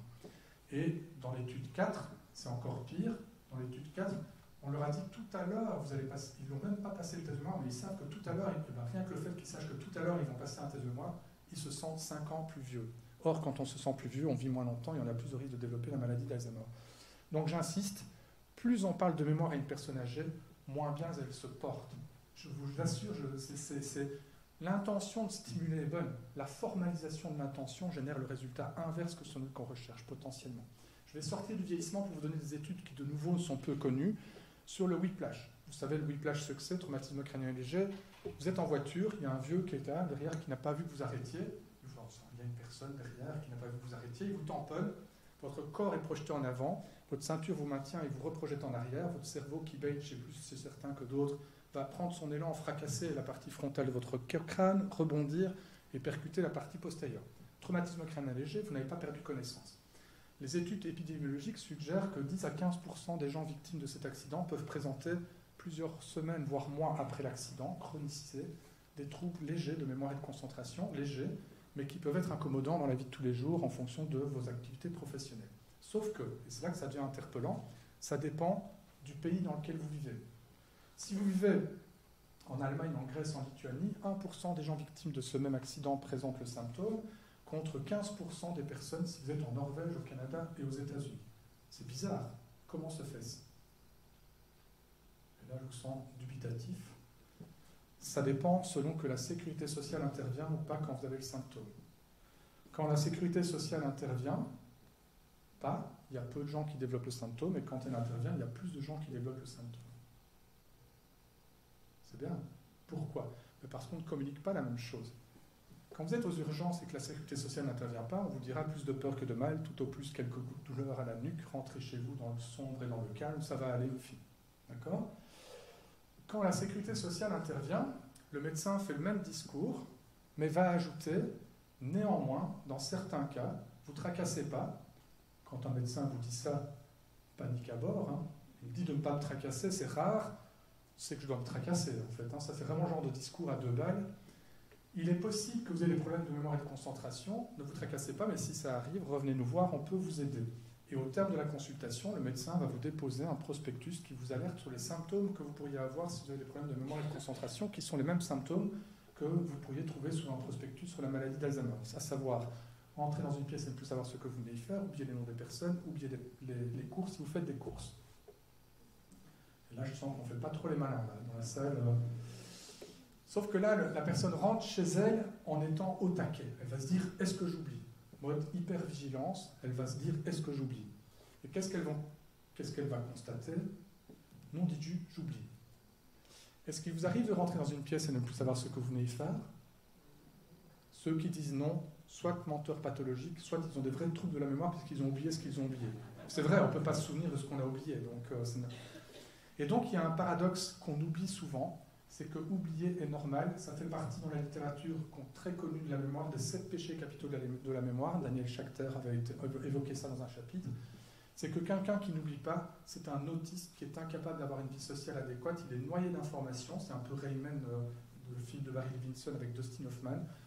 Oublier est une qualité, c'est un défaut, mais qui est en fait une qualité essentielle de nos mémoires qui rend nos vies pertinentes. Sauf que là, du coup, un oubli que nous avons tous va être attribué à l'accident. Avant, quand je descendais dans la cave chercher des tomates et que je remontais avec des carottes, on disait « t'as été distrait, t'as pas fait attention ». Là, on dit « oula, c'est à cause de l'accident ». Maintenant, chaque fois, c'est plutôt « tu ferais pas un petit peu Alzheimer, toi ?» Et donc, on attribue... Et quand on a l'impression que ça ne tourne pas rond dans la tête, qu'est-ce que ça génère? De la peur et de l'angoisse. Ouais, il a fait super bien, la peur et l'angoisse. Donc, ça génère de la peur et de l'angoisse. Et quand on a peur, qu'on est angoissé, on dort moins bien. Qu'est-ce qui se passe quand on a peur, qu'on est angoissé et qu'on dort moins bien? On oublie plus. Donc, amplification du symptôme sur des bases psychopathologiques et pas du tout neurologiques et organiques. Ça, c'est un adulte victime d'un whiplash. Mettez ça au niveau du vieillissement avec l'épée de Damoclès de la maladie d'Alzheimer, vous multipliez ça par 4232. Donc, je le dis haut et fort, plus on parle de mémoire à une personne âgée, moins bien elle se porte. Et pourtant, elle-même croit que c'est important et nécessaire. Je pense qu'il y a un changement de discours et un changement de pratique qui doit s'opérer. Est-ce qu'il faut stimuler la mémoire? En fait, factuellement, oui, mais comment? Vous connaissez les ateliers de réminiscence thérapie, ces ateliers où vous retrouvez avec quelqu'un en blouse blanche, thérapeute à 2 balles, qui va dire, grâce à moi, je vais travailler votre mémoire et on va faire en sorte que vous ne développez pas la maladie ou que celle-ci n'évolue pas. Comment? Par l'effet Madeleine de Proust, à savoir qu'on va vous présenter des images comme la Tour Eiffel, des odeurs, sentir des odeurs ou écouter des musiques. Et à chacun son tour, on va devoir récupérer un souvenir personnel évoqué par ce stimulus. C'est bien, c'est l'effet Madeleine de Proust, et ça part d'un principe théorique tout à fait vrai, c'est que plus je récupère des informations personnelles, plus je les consolide en mémoire. C'est d'ailleurs pour ça que ces informations-là sont plus résistantes à l'évolution d'une maladie d'Alzheimer. Sauf que c'est artificiel, infantilisant, ça sente la tension. Donc je prends lui, la première fois que tu as essayé d'embrasser ton épouse, c'était sous la Tour Eiffel, tu t'es ramassé un râteau, tout le monde s'en fout, c'est ça, hein, lui. Tout le monde s'en fout, et on passe au suivant, c'est scolaire, c'est maternel, infantilisant, sente la tension sur le symptôme, peut développer le symptôme et les mécanismes anxieux liés à ça. Alors que si je sais que lui a vécu à Paris, je peux tomber la blouse blanche, sous couvert d'une conversation, dire « il me paraît que tu as vécu à Paris, que me conseilles-tu d'aller voir ?»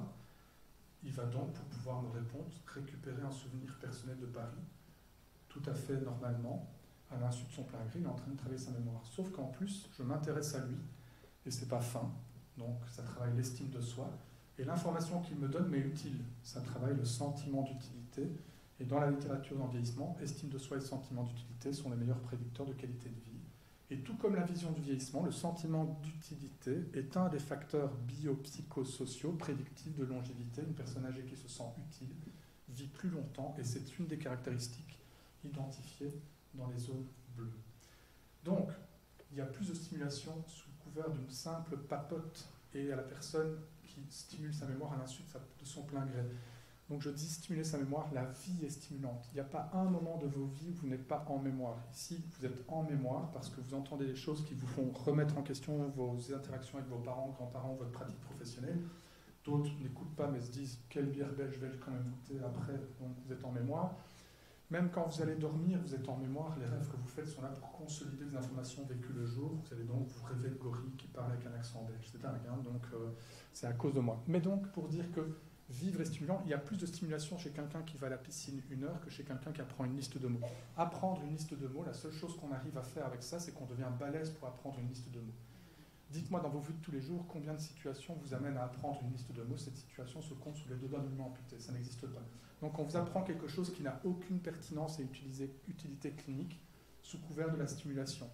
Donc on est dans l'artificialité, ça me fait penser quand j'ai vécu et partagé, d'ailleurs le bureau avec lui à l'époque, en 2013, il faisait moins 40 degrés quand on est arrivé, tout le monde allait à la gym pour faire du sport, et je voyais des gens prendre un escalator pour aller à la salle de sport, pour aller sur une machine qui fait comme si je marchais des escaliers. D'accord ? Et donc on en est là, quoi, dans le vieillissement, on est dans l'artificialité.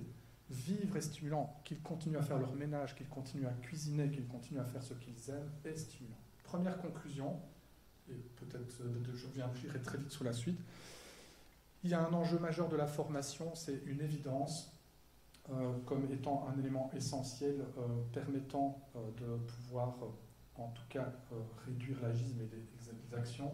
Et donc, je dirais que la première conclusion, c'est que le but n'est pas de faire que subitement vous avez une vision positive du vieillissement, même si grâce à ça, vous vivriez 7 ans et demi de vie en plus. Mais en tout cas, je vous invite à ne plus être aveugle du gorille. D'accord ? Maintenant, je vais rapidement venir sur un deuxième dossier, c'est on devient là où on vit. On devient ce qu'on mange, hein, mange ton boudin, et bien on devient là où on vit. D'accord ? Je le dis platement aussi parce que c'est vraiment, je sais que c'est un peu, tant pis c'est belge, hein, mais je vais commencer par une mise en bouche vidéo de nouveau pour illustrer le propos. C'est en espagnol, vous maîtrisez, et à défaut c'est sous-titré en français. J'imagine que la lecture est maîtrisée. Muy bien, solo me faltaría un número de contacto por cualquier cosa. Sí, claro, anote. 154 863 3411. Eva. Eva es mi hermana. Yo me la paso viajando todo el día. Muy bien. ¿Quiere conocer las instalaciones? Le conseguimos una sillita al abuelo, así no se esfuerza. Y este es el playroom, abuelo. Acá pueden jugar a las cartas, los jueves hay un karaoke y los sábados tenemos un bingo. Pero al final te la vas a pasar de joda vos acá. Silla para vos solito, ¿cómo te malcrían, ¿Qué tal, Fermín? ¿Qué me dice el nuevo abuelito? ¿Qué yunta van a hacer ustedes, Esta es la parte de las habitaciones. ¡Amelia, me dejaste sola! ¿Por qué te fuiste? ¡Amelia! Sí, decirlo acá si puedes allá tranquila. Este es su baño y ahora voy a vaciar este ropero para que pueda acomodar sus cositas. Baño suelto, espectacular. Vos, te dejo así te acomodás tranquilo, ¿sí? Te quiero. Bueno. Que no le falte nada. La chute est fulgurante. Pensez-y à 2 fois avant d'avoir des enfants. C'est une pub pour des préservatifs. Ça vient d'Argentine, elle est géniale, elle est géniale. Elle est à peine caricaturale, elle est terrible. Vraiment, et là, ça correspond à des choses qu'on peut observer en EHPAD. Et donc, moi, j'avais quand même envie de faire un insert, parce que c'est un des domaines qui m'occupe beaucoup pour le moment. Et l'EHPAD cristallise beaucoup les enjeux, la manière dont la société voit le vieillissement, mais qui est vraiment alors amplifié dans le domaine des EHPAD. On a imposé aux EHPAD le modèle médicalisé. Donc chez nous, le handicap, c'est démédicalisé. On a des structures de petite taille, les professionnels sont en civil, et on a des petites unités de 10 habitants. Dans le vieillissement, on a des structures de plus de 100 lits, pas d'unité de vie, et les professionnels sont en... Donc on a imposé le modèle lieu de soins comme un hôpital, où accessoirement les gens vivent. Il faut aller vite, on a un respect de consignes, il y a une hiérarchie, fonctionnement hyper hiérarchique, un consortium au hasard européen impose à une direction une ligne de conduite qui impose à toute une série d'autres interlocuteurs. Architecturalement, le modèle, c'est des longs couloirs comme dans les hôpitaux, etc. L'uniforme est porté à toute heure du jour et de la nuit. Donc quand un résident se lève la nuit, on va lui dire « Eh, Valais, c'est la nuit, va dans ton lit ». Et je suis habillé en habit de jour. Donc je lui dis un truc et je montre l'inverse. Il y a des structures où le personnel est en pyjama et une nuisette transparente. Et ça, voilà, on comprend tout de suite, en tout cas en pyjama. Et donc, même pour un repas, quand on vous dépose une assiette et que quelqu'un est en blouse blanche, l'assiette, vous êtes tous parano, vous dites qu'est-ce qu'on a caché dans ma gamelle, hein, on a broyé un médoc ou quoi. On a des objets de décoration hyper vintage, très à la mode, hein, des personnes qui traînent nonchalamment dans un couloir, une boîte en carton avec des gants en plastique, comme ça s'il y a une crache, je peux dégainer à tout moment. Les couloirs sont hyper caractéristiques. Quand on me demande quelle structure choisir, je dis va dans un couloir. Si c'est vide, l'espace vide, que tu vois des objets médicalisés, le chariot médical avec des couches de protection au-dessus, visibles ostensiblement plutôt que dedans, cachés, et que vous voyez des objets de décoration qui sont des origamis faits, qu'on a l'impression d'être à l'école, tu pars en courant, quoi. Or, c'est la caractéristique de beaucoup des EHPAD. Le management, c'est un management hiérarchique, comme je le disais. L'anecdote qui est citée dans un article aux États-Unis, mais qu'on observe partout, c'est qu'un monsieur vit dans un EHPAD, parce que ça va à l'encontre de l'autodétermination des professionnels du terrain et des résidents surtout. Un monsieur vit dans une structure depuis 3 semaines suite au décès de son épouse, c'est son choix. Il interpelle un professionnel après 3 semaines en disant, et en montrant la photo de son épouse sur la table de nuit, on avait un petit rituel avec mon épouse depuis 40 ans, à chaque fois qu'on allait au lit, on prenait un petit verre de Porto. Chacun son trip, l'histoire est vraie. Hein. Le résident dit donc, est-ce que je pourrais, en mémoire de mon épouse, pour prendre un petit verre de Porto le soir en pensant à elle. Que va faire le professionnel? Je vais en référer à mon responsable d'étage, surtout 2 chambres plus loin, il y a un ancien alcoolo, c'est chaud boulette, c'est compliqué. On va faire une réunion d'équipe qui dira, je ne peux pas prendre la décision sans impliquer la direction, et la direction dira, on va voir ce qu'est la politique du consortium. Bref, le monsieur, il n'aura jamais son petit verre de Porto avant d'aller au lit. Alors les structures disent on souffre d'une mauvaise image à cause du Covid, à cause du bouquin Les Fossoyeurs, mais non, l'image des structures était déjà extrêmement négative avant. Quand on demande quels sont les 5 premiers mots qui viennent à l'esprit quand vous pensez à un EHPAD, mouroir est le mot le plus fréquemment donné. Donc c'est un fait. Et alors, je faisais une interview qui a circulé sur YouTube, effectivement, c'est toujours un peu... Je n'avais pas vu que ça allait prendre un tel machin, enfin bon, bref. Et dans cette interview, je dis, les structures ne font pas beaucoup d'efforts, puisque je vois une structure moderne, bâtiment moderne. Il y a un rond-point devant le bâtiment, donc on va équiper un rond-point d'une fontaine, d'une statue, de végétation. Là, ils ont foutu le funérarium. Comme ça, on sait où on rentre, et on voit tout de suite où on sort. Et pour la petite histoire, je dis ça aux professionnels là, que je commençais à former, qui rigolent comme vous, et puis ils se disent, mais c'est fou, hein, parce que c'est maintenant que vous le dites qu'on s'en rend compte. Et alors ils disent, maintenant que vous le dites, quand il n'y a pas de mort, le funérarium est éteint. On allume pas. Et quand il y a un mort, il y a un cercueil, donc on allume les lumières. Donc quand vous rendez visite à votre proche, vous voyez le funérarium allumé, vous dites, ouh, c'est peut-être le mien, il faut que j'aille voir, quoi. C'est fou. Et donc j'explique ça dans une interview, et je reçois, par le biais de ma secrétaire, 2-3 messages de directeurs d'EHPAD en Belgique qui disent que je suis caricatural et que j'exagère. Alors j'aime bien quand on me titille comme ça. Donc on a fait une étude. On a pris 541 EHPAD en Belgique francophone sur les 600 existantes et 309 institutions pour personnes en situation de handicap. C'est la même ARS qui mandate, de légifère, donne les agréments des structures. Et qu'est-ce qu'on a fait ? Pour chacune des structures, on a regardé sur Google Maps la distance à pied entre ces structures et le cimetière. Je vous jure, on est quand même bête en Belgique. Hein, donc, résultat, quand on est handicapé, on est à 2,34 km du cimetière de la structure. Quand on est vieux, c'est 1,58. C'est hyper statistiquement significatif. D'accord ? Il y a des structures qui sont à moins de 300 mètres du cimetière et beaucoup sont même en face du cimetière. Pour la petite histoire, il y a un nouveau bâtiment qui se crée en face du cimetière. Ça devenait la résidence X, rue du cimetière. Ils ont changé le nom de la rue. Ils ont mis rue du paradis. Je vous jure, c'est incroyable. Donc, urbanistiquement parlant, associer le vieillissement et les EHPAD à un mouroir, urbanistiquement parlant, c'est le cas, quoi. C'est les structures qui sont les plus proches des cimetières. C'est quand même troublant. Et donc, si je résume, quand on pense à la santé, on oublie souvent qu'il y a deux extrêmes dans le continuum. D'un côté, la santé physique, de l'autre côté, la santé mentale. Santé physique, soins, hygiène, sécurité. Santé mentale, plaisir, qualité de vie, bien-être. Et tout l'enjeu est de savoir où on place le curseur entre ces deux extrêmes, car déplacer le curseur d'un côté, c'est au détriment de l'autre. C'est ce que vous avez tous subi pendant la première et deuxième vague de la crise sanitaire.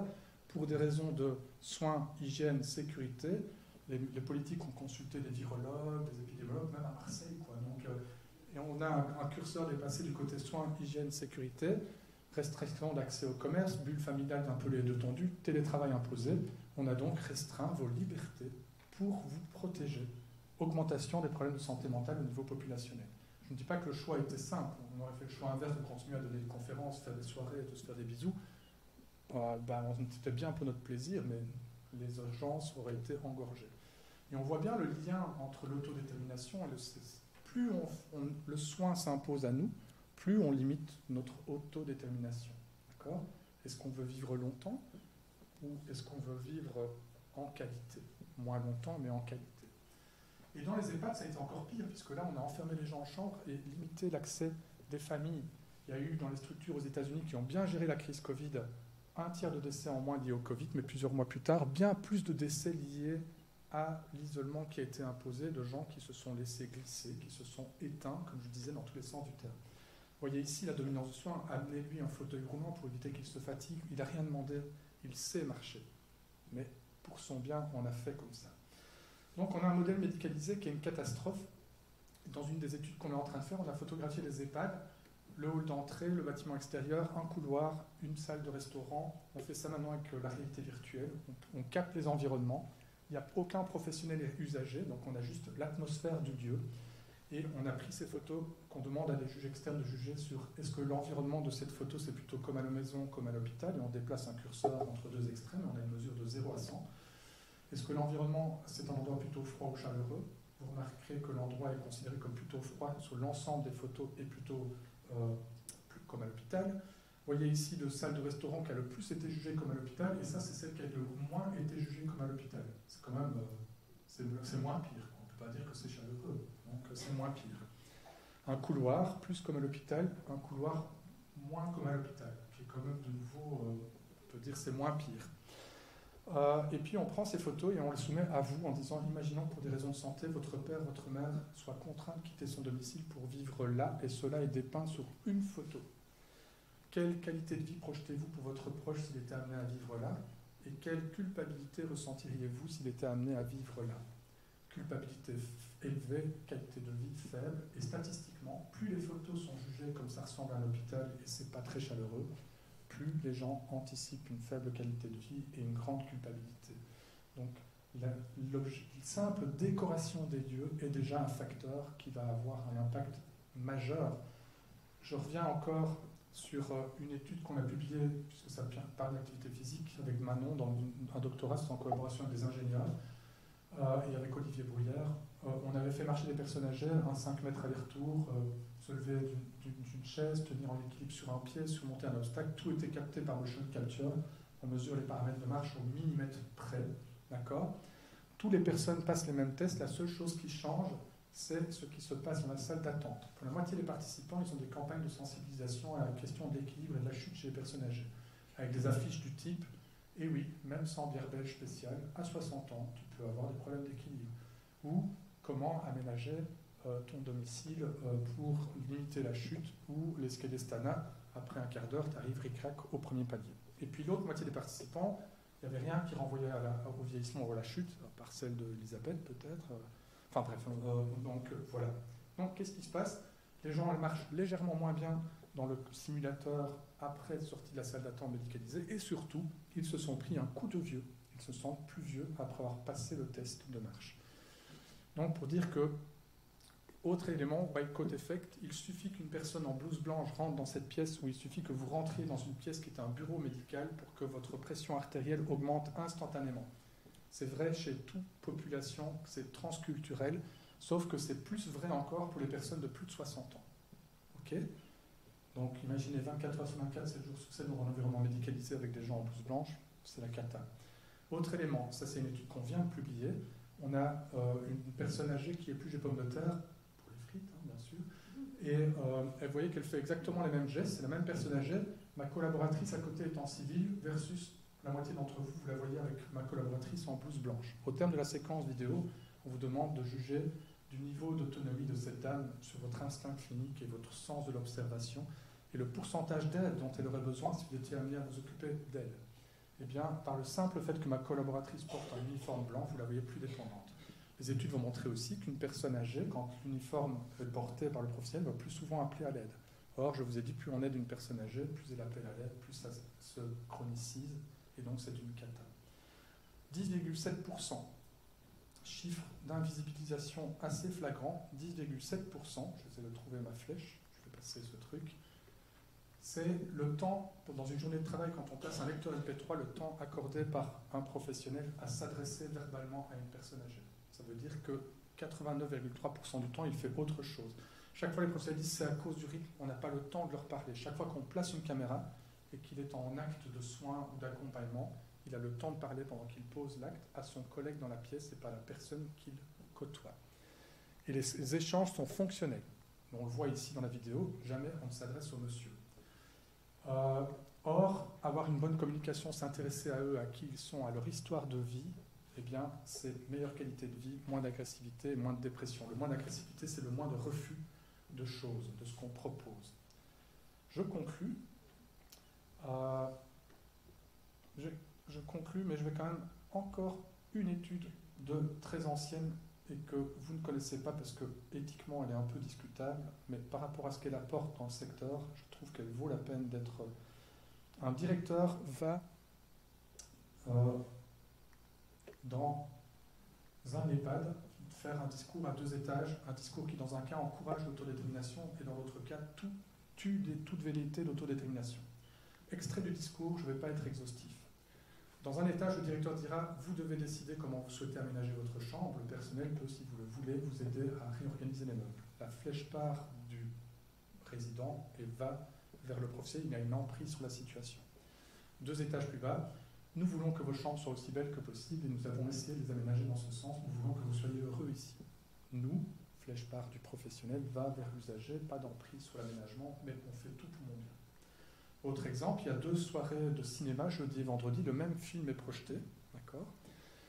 Dans un étage, le directeur dira « Nous viendrons vous demander à chacun s'il souhaite voir le film et si oui, de choisir le jour que vous préférez pour cette séance de cinéma. » 2 étages plus bas, il dira « Nous allons communiquer tout à l'heure à chacun la séance qui vous a été attribuée. » Plusieurs semaines après le discours, les résidents sont beaucoup moins participants aux activités qui sont organisées dans la structure. Ils s'éteignent, ils deviennent passifs.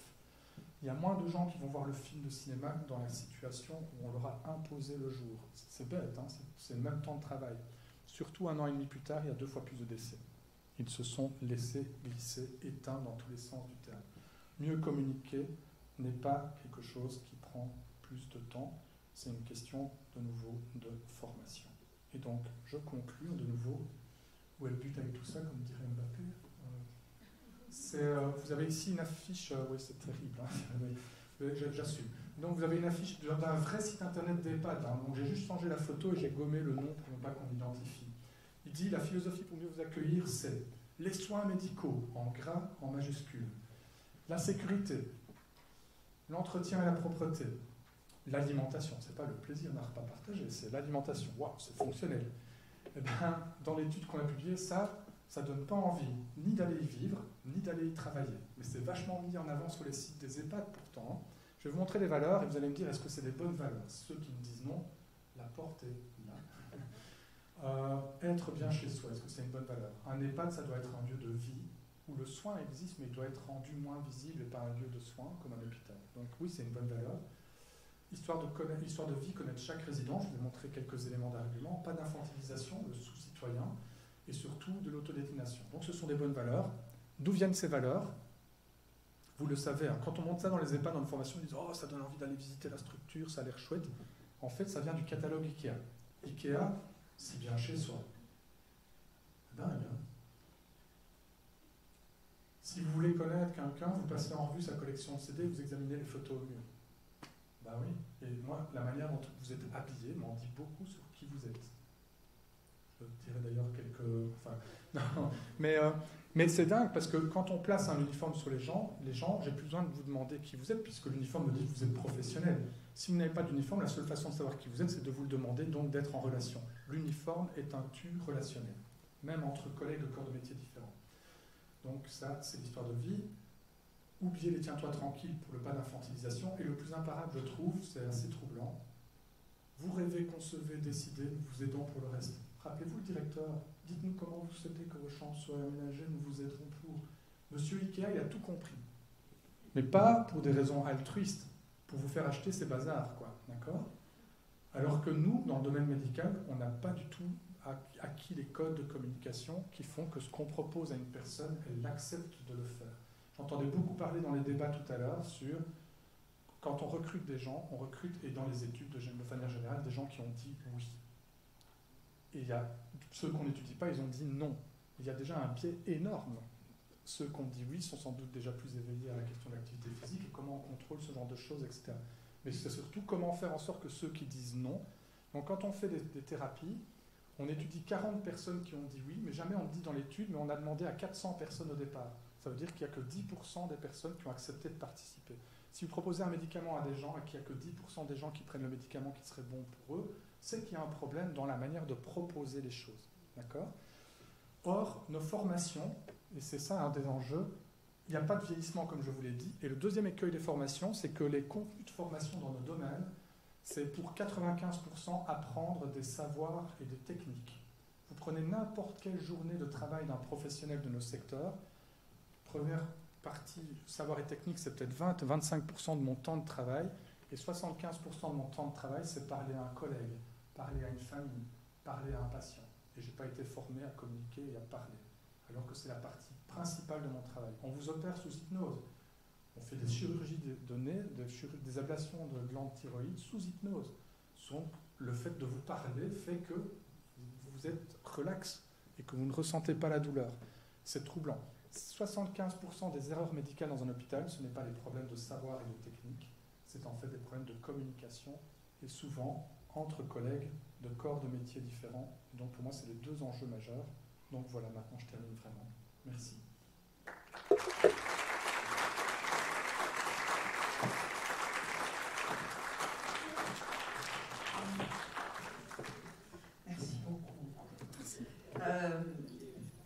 peu tard, d'accord. Mais un petit temps de questions quand même, Lionel, on a le droit?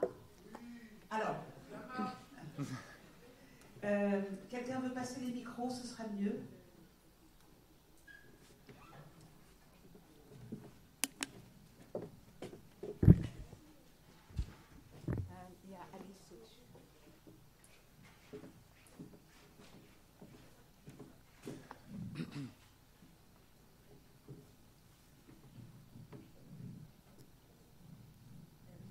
Merci beaucoup pour votre présentation qui était vraiment extraordinaire.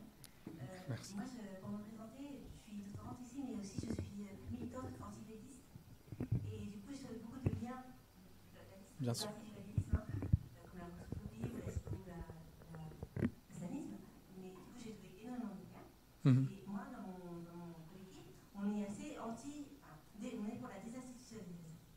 Et du coup, vous avez présenté beaucoup de choses pour améliorer les EHPAD. Mais est-ce que vous ne pensez pas que finalement le problème c'est l'EHPAD?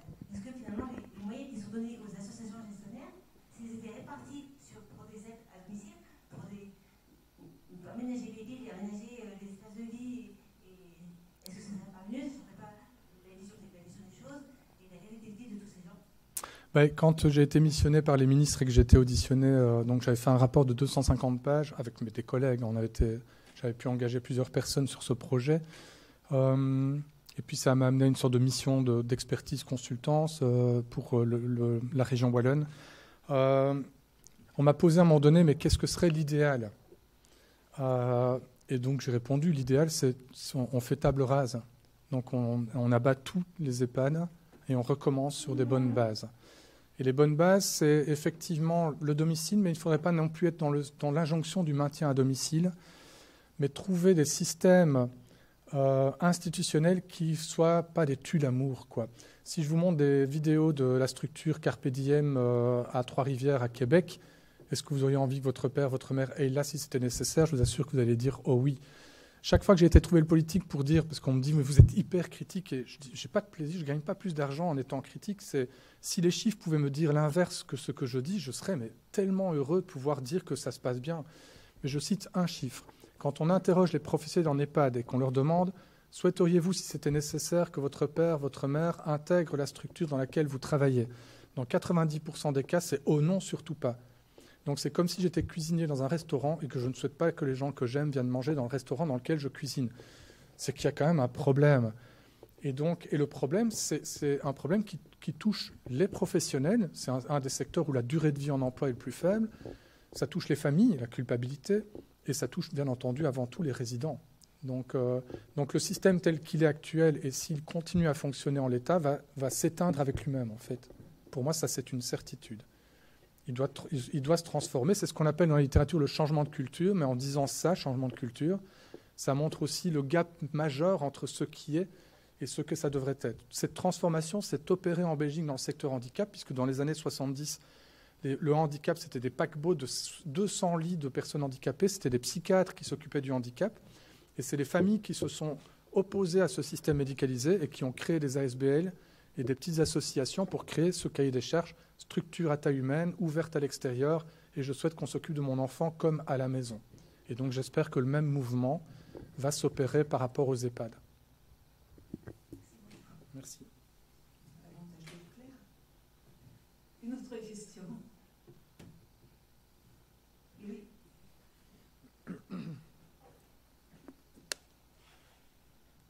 En fait, lui va me dire que ce n'était pas à Paris sous la Tour Eiffel, mais je ne sais plus. Donc, hein. Non, pas exactement. Mais,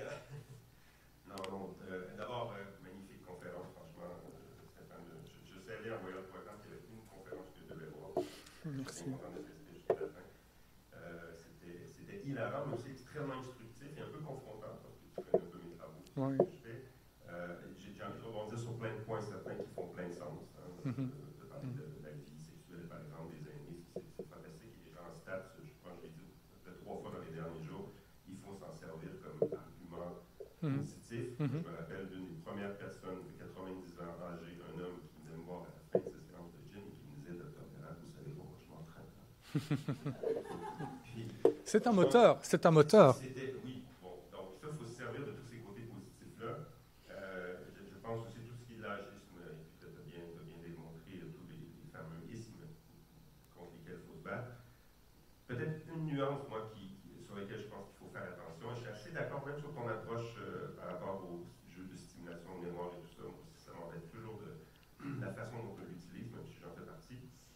Mais ce que ça démontre quand même, là, pourquoi ça a été si important à un moment donné, c'est qu'il reste quand même que plusieurs personnes âgées, à cause des mêmes raisons que tu évoquées, que tu as démontrées, se désengagent.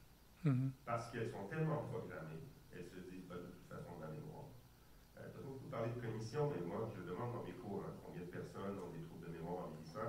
Les neuropsychologues auxquels on enseigne nous disent que ça ne se peut pas dire sans trouble de mémoire, alors que moins de 50% des aînés de 85 ans ont des troubles Se plaignent, oui.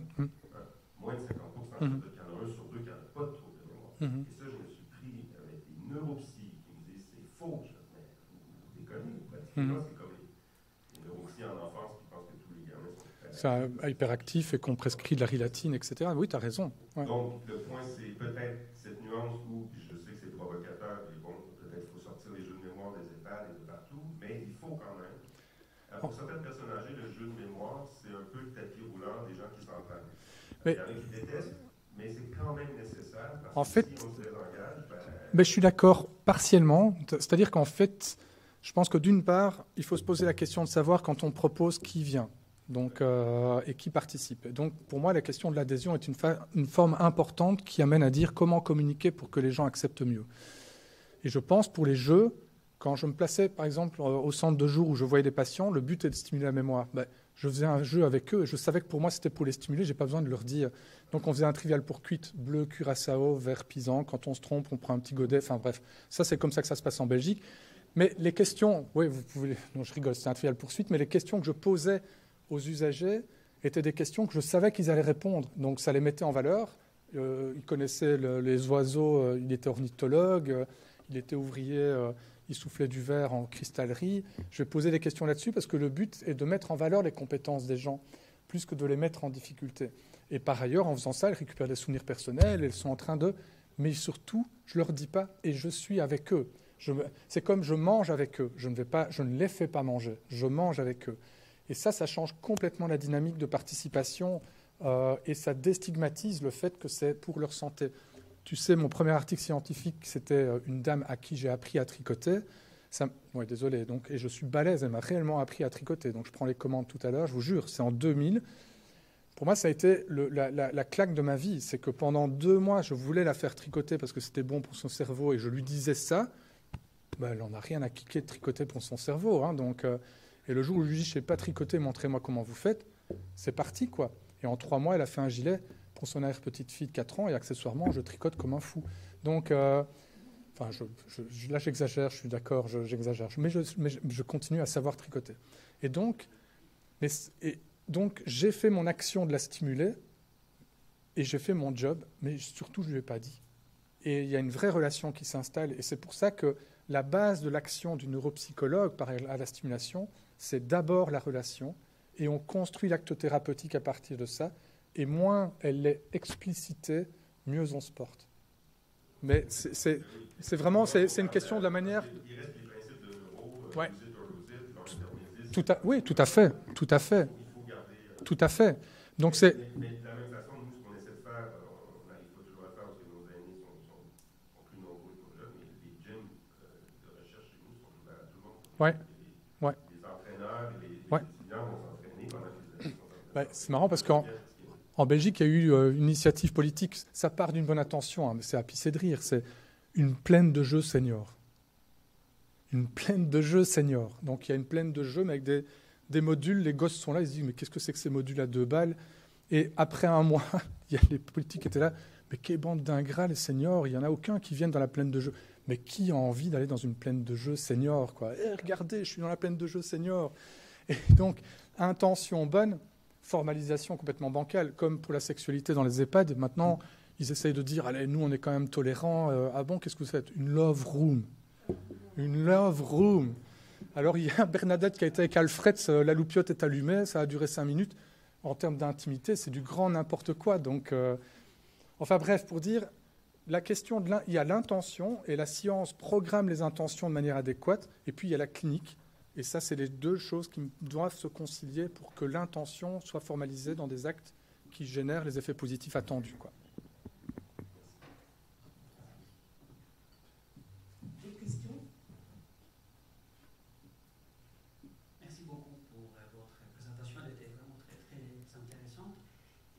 surtout dans la première partie de votre intervention, vous avez mis en évidence de manière vraiment flagrante la différence de décalage qui existe entre nos représentations du vieillissement et le vieillissement lui-même, et surtout comment les sujets âgés ressentent leur vieillissement. Pourtant, on vit tous dans la même société et on interagit. Je me demande pourquoi ces décalages persistent. Qu'est-ce qui fait qu'il est là? Est-ce que c'est nos sociétés et ça les arrange finalement? Je ne sais pas quel est le mécanisme qui fait que cette interaction n'est pas un feedback pour qu'on change. Et je me demandais, est-ce que c'est aussi culturel? Est-ce qu'on trouve la même chose dans les sociétés où le modèle familial est resté un peu plus archaïque, où les sujets âgés vivent plus avec les personnes jeunes qui interagissent toute la journée, pas seulement à des moments spécifiques dans la semaine, dans le mois, etc. Vaste question, il y a beaucoup à dire, mais première chose, c'est, je pense qu'il y a du pouvoir du politique. Le pouvoir du politique, c'est que pour lutter contre le racisme, on a augmenté la représentation des personnes d'origine étrangère dans les médias, par exemple, plus de parité dans les journaux télévisés entre présentateurs, présentatrices, pour essayer d'avoir un équilibre homme-femme. Je pense qu'il y a des éléments qui doivent pouvoir se formaliser du même acabit et du même ordre quand on pense à la question du vieillissement. Et puis, je pense qu'il y a la mise en valeur de l'utilité et pas tout le temps du coût du vieillissement. Et je trouve que plus on communiquerait sur le réel bénéfice du bénévolat, et en particulier des seniors, ce sera une chose qui me semble pouvoir revenir du pouvoir politique. Parce qu'actuellement, le bénévolat des seniors est plutôt découragé qu'encouragé. Puisque certains syndicats diront un vieux bénévole prend la place d'un jeune qui n'est pas rémunéré, ou qu'on dira tu peux être bénévole, mais il faut que tu remplisses toute une série de démarches administratives complexes qui fait que finalement, il n'y a que des statuts socio-économiques élevés qui accèdent au sésame du bénévolat. Donc là, je pense qu'il y a des actions politiques qui peuvent être faites et je suis intimement persuadé qu'au même titre que les soignants sont déformés dans leur vision par le fait qu'ils voient des seniors dépendants, eh bien, on aura une déformation positive de la société à voir des seniors acteurs et producteurs d'économie et de services. Donc ça me semble, du point de vue sociétal, quelque chose d'important. Alors, sur le plan culturel, il y a une étude qu'on avait faite où on avait étudié, j'avais une étudiante burundaise, elle voulait faire son TFE avec nous, et donc on a profité de croiser son origine, parce que c'était son souhait aussi de venir amener ça, et donc on a testé des Belges qui vivent en Belgique, avec des Burundais qui vivent au Burundi, et on a comparé aussi avec des Burundais qui ont émigré en Belgique. La question, c'est est-ce que la vision est plus négative au Burundi ou plus positive, et comment ceux qui ont immigré se font contaminer ou pas par la culture locale. Et donc on a montré, contrairement à ce qu'on pensait, que la vision était plus négative au Burundi qu'en Belgique, et que les Burundais immigrés étaient plus proches des Belges. Donc il y a Alors c'était bizarre parce qu'on serait attendu à imaginer que, mais non, en fait, parce qu'il y avait un biais dans l'étude, c'est que tous les Burundais qui ont été testés l'ont été à la capitale Bujumbura par facilité d'accès à la population, capitale qui a connu en 20 ans une explosion économique que nous, on a connue sur 50 ans d'après-guerre. Donc là, dans la capitale, un vieux, c'est un poids. Par contre, on a pu lire des études anthropologiques qui sont très intéressantes, qui montrent que dans des petites contrées locales, là, le vieux, même Alzheimer, il est considéré comme un sage parce qu'il voit des choses que je ne vois pas. Donc je trouve que c'est effectivement intéressant, mais la culture, elle est quand même dominée par la dimension économique et par la dimension démographique, puisque l'Asie a une culture Confucius qui est une culture collective. Donc l'animal fragile est entouré par les congénères pour qu'il ne se fasse pas becqueter par le lion, alors que chez nous, l'animal fragile va être en queue de peloton, comme ça c'est le premier à se faire becqueter par le lion. Donc si la culture domine, on devrait avoir une vision plus positive en Asie pour des raisons culturelles. Or, ce n'est pas le cas, parce que cette dimension culturelle a été suppléée par la dimension démographique et la dimension économique. Et donc, mais c'est intéressant de faire ce type de comparatif, quoi qu'il en soit, et de voir les initiatives qui s'opèrent dans des pays comme le Danemark, ou pour revenir sur la question que posait la personne ici dans le fond de la salle, qui est que là, ils ont supprimé les EHPAD, par exemple. Et les EHPAD sont, dans le modèle actuel, générateurs d'une vision négative du vieillissement. Parce qu'on est en train de dire vieillir, c'est ça, c'est de mourir dans une structure qui est à côté du cimetière. Voilà.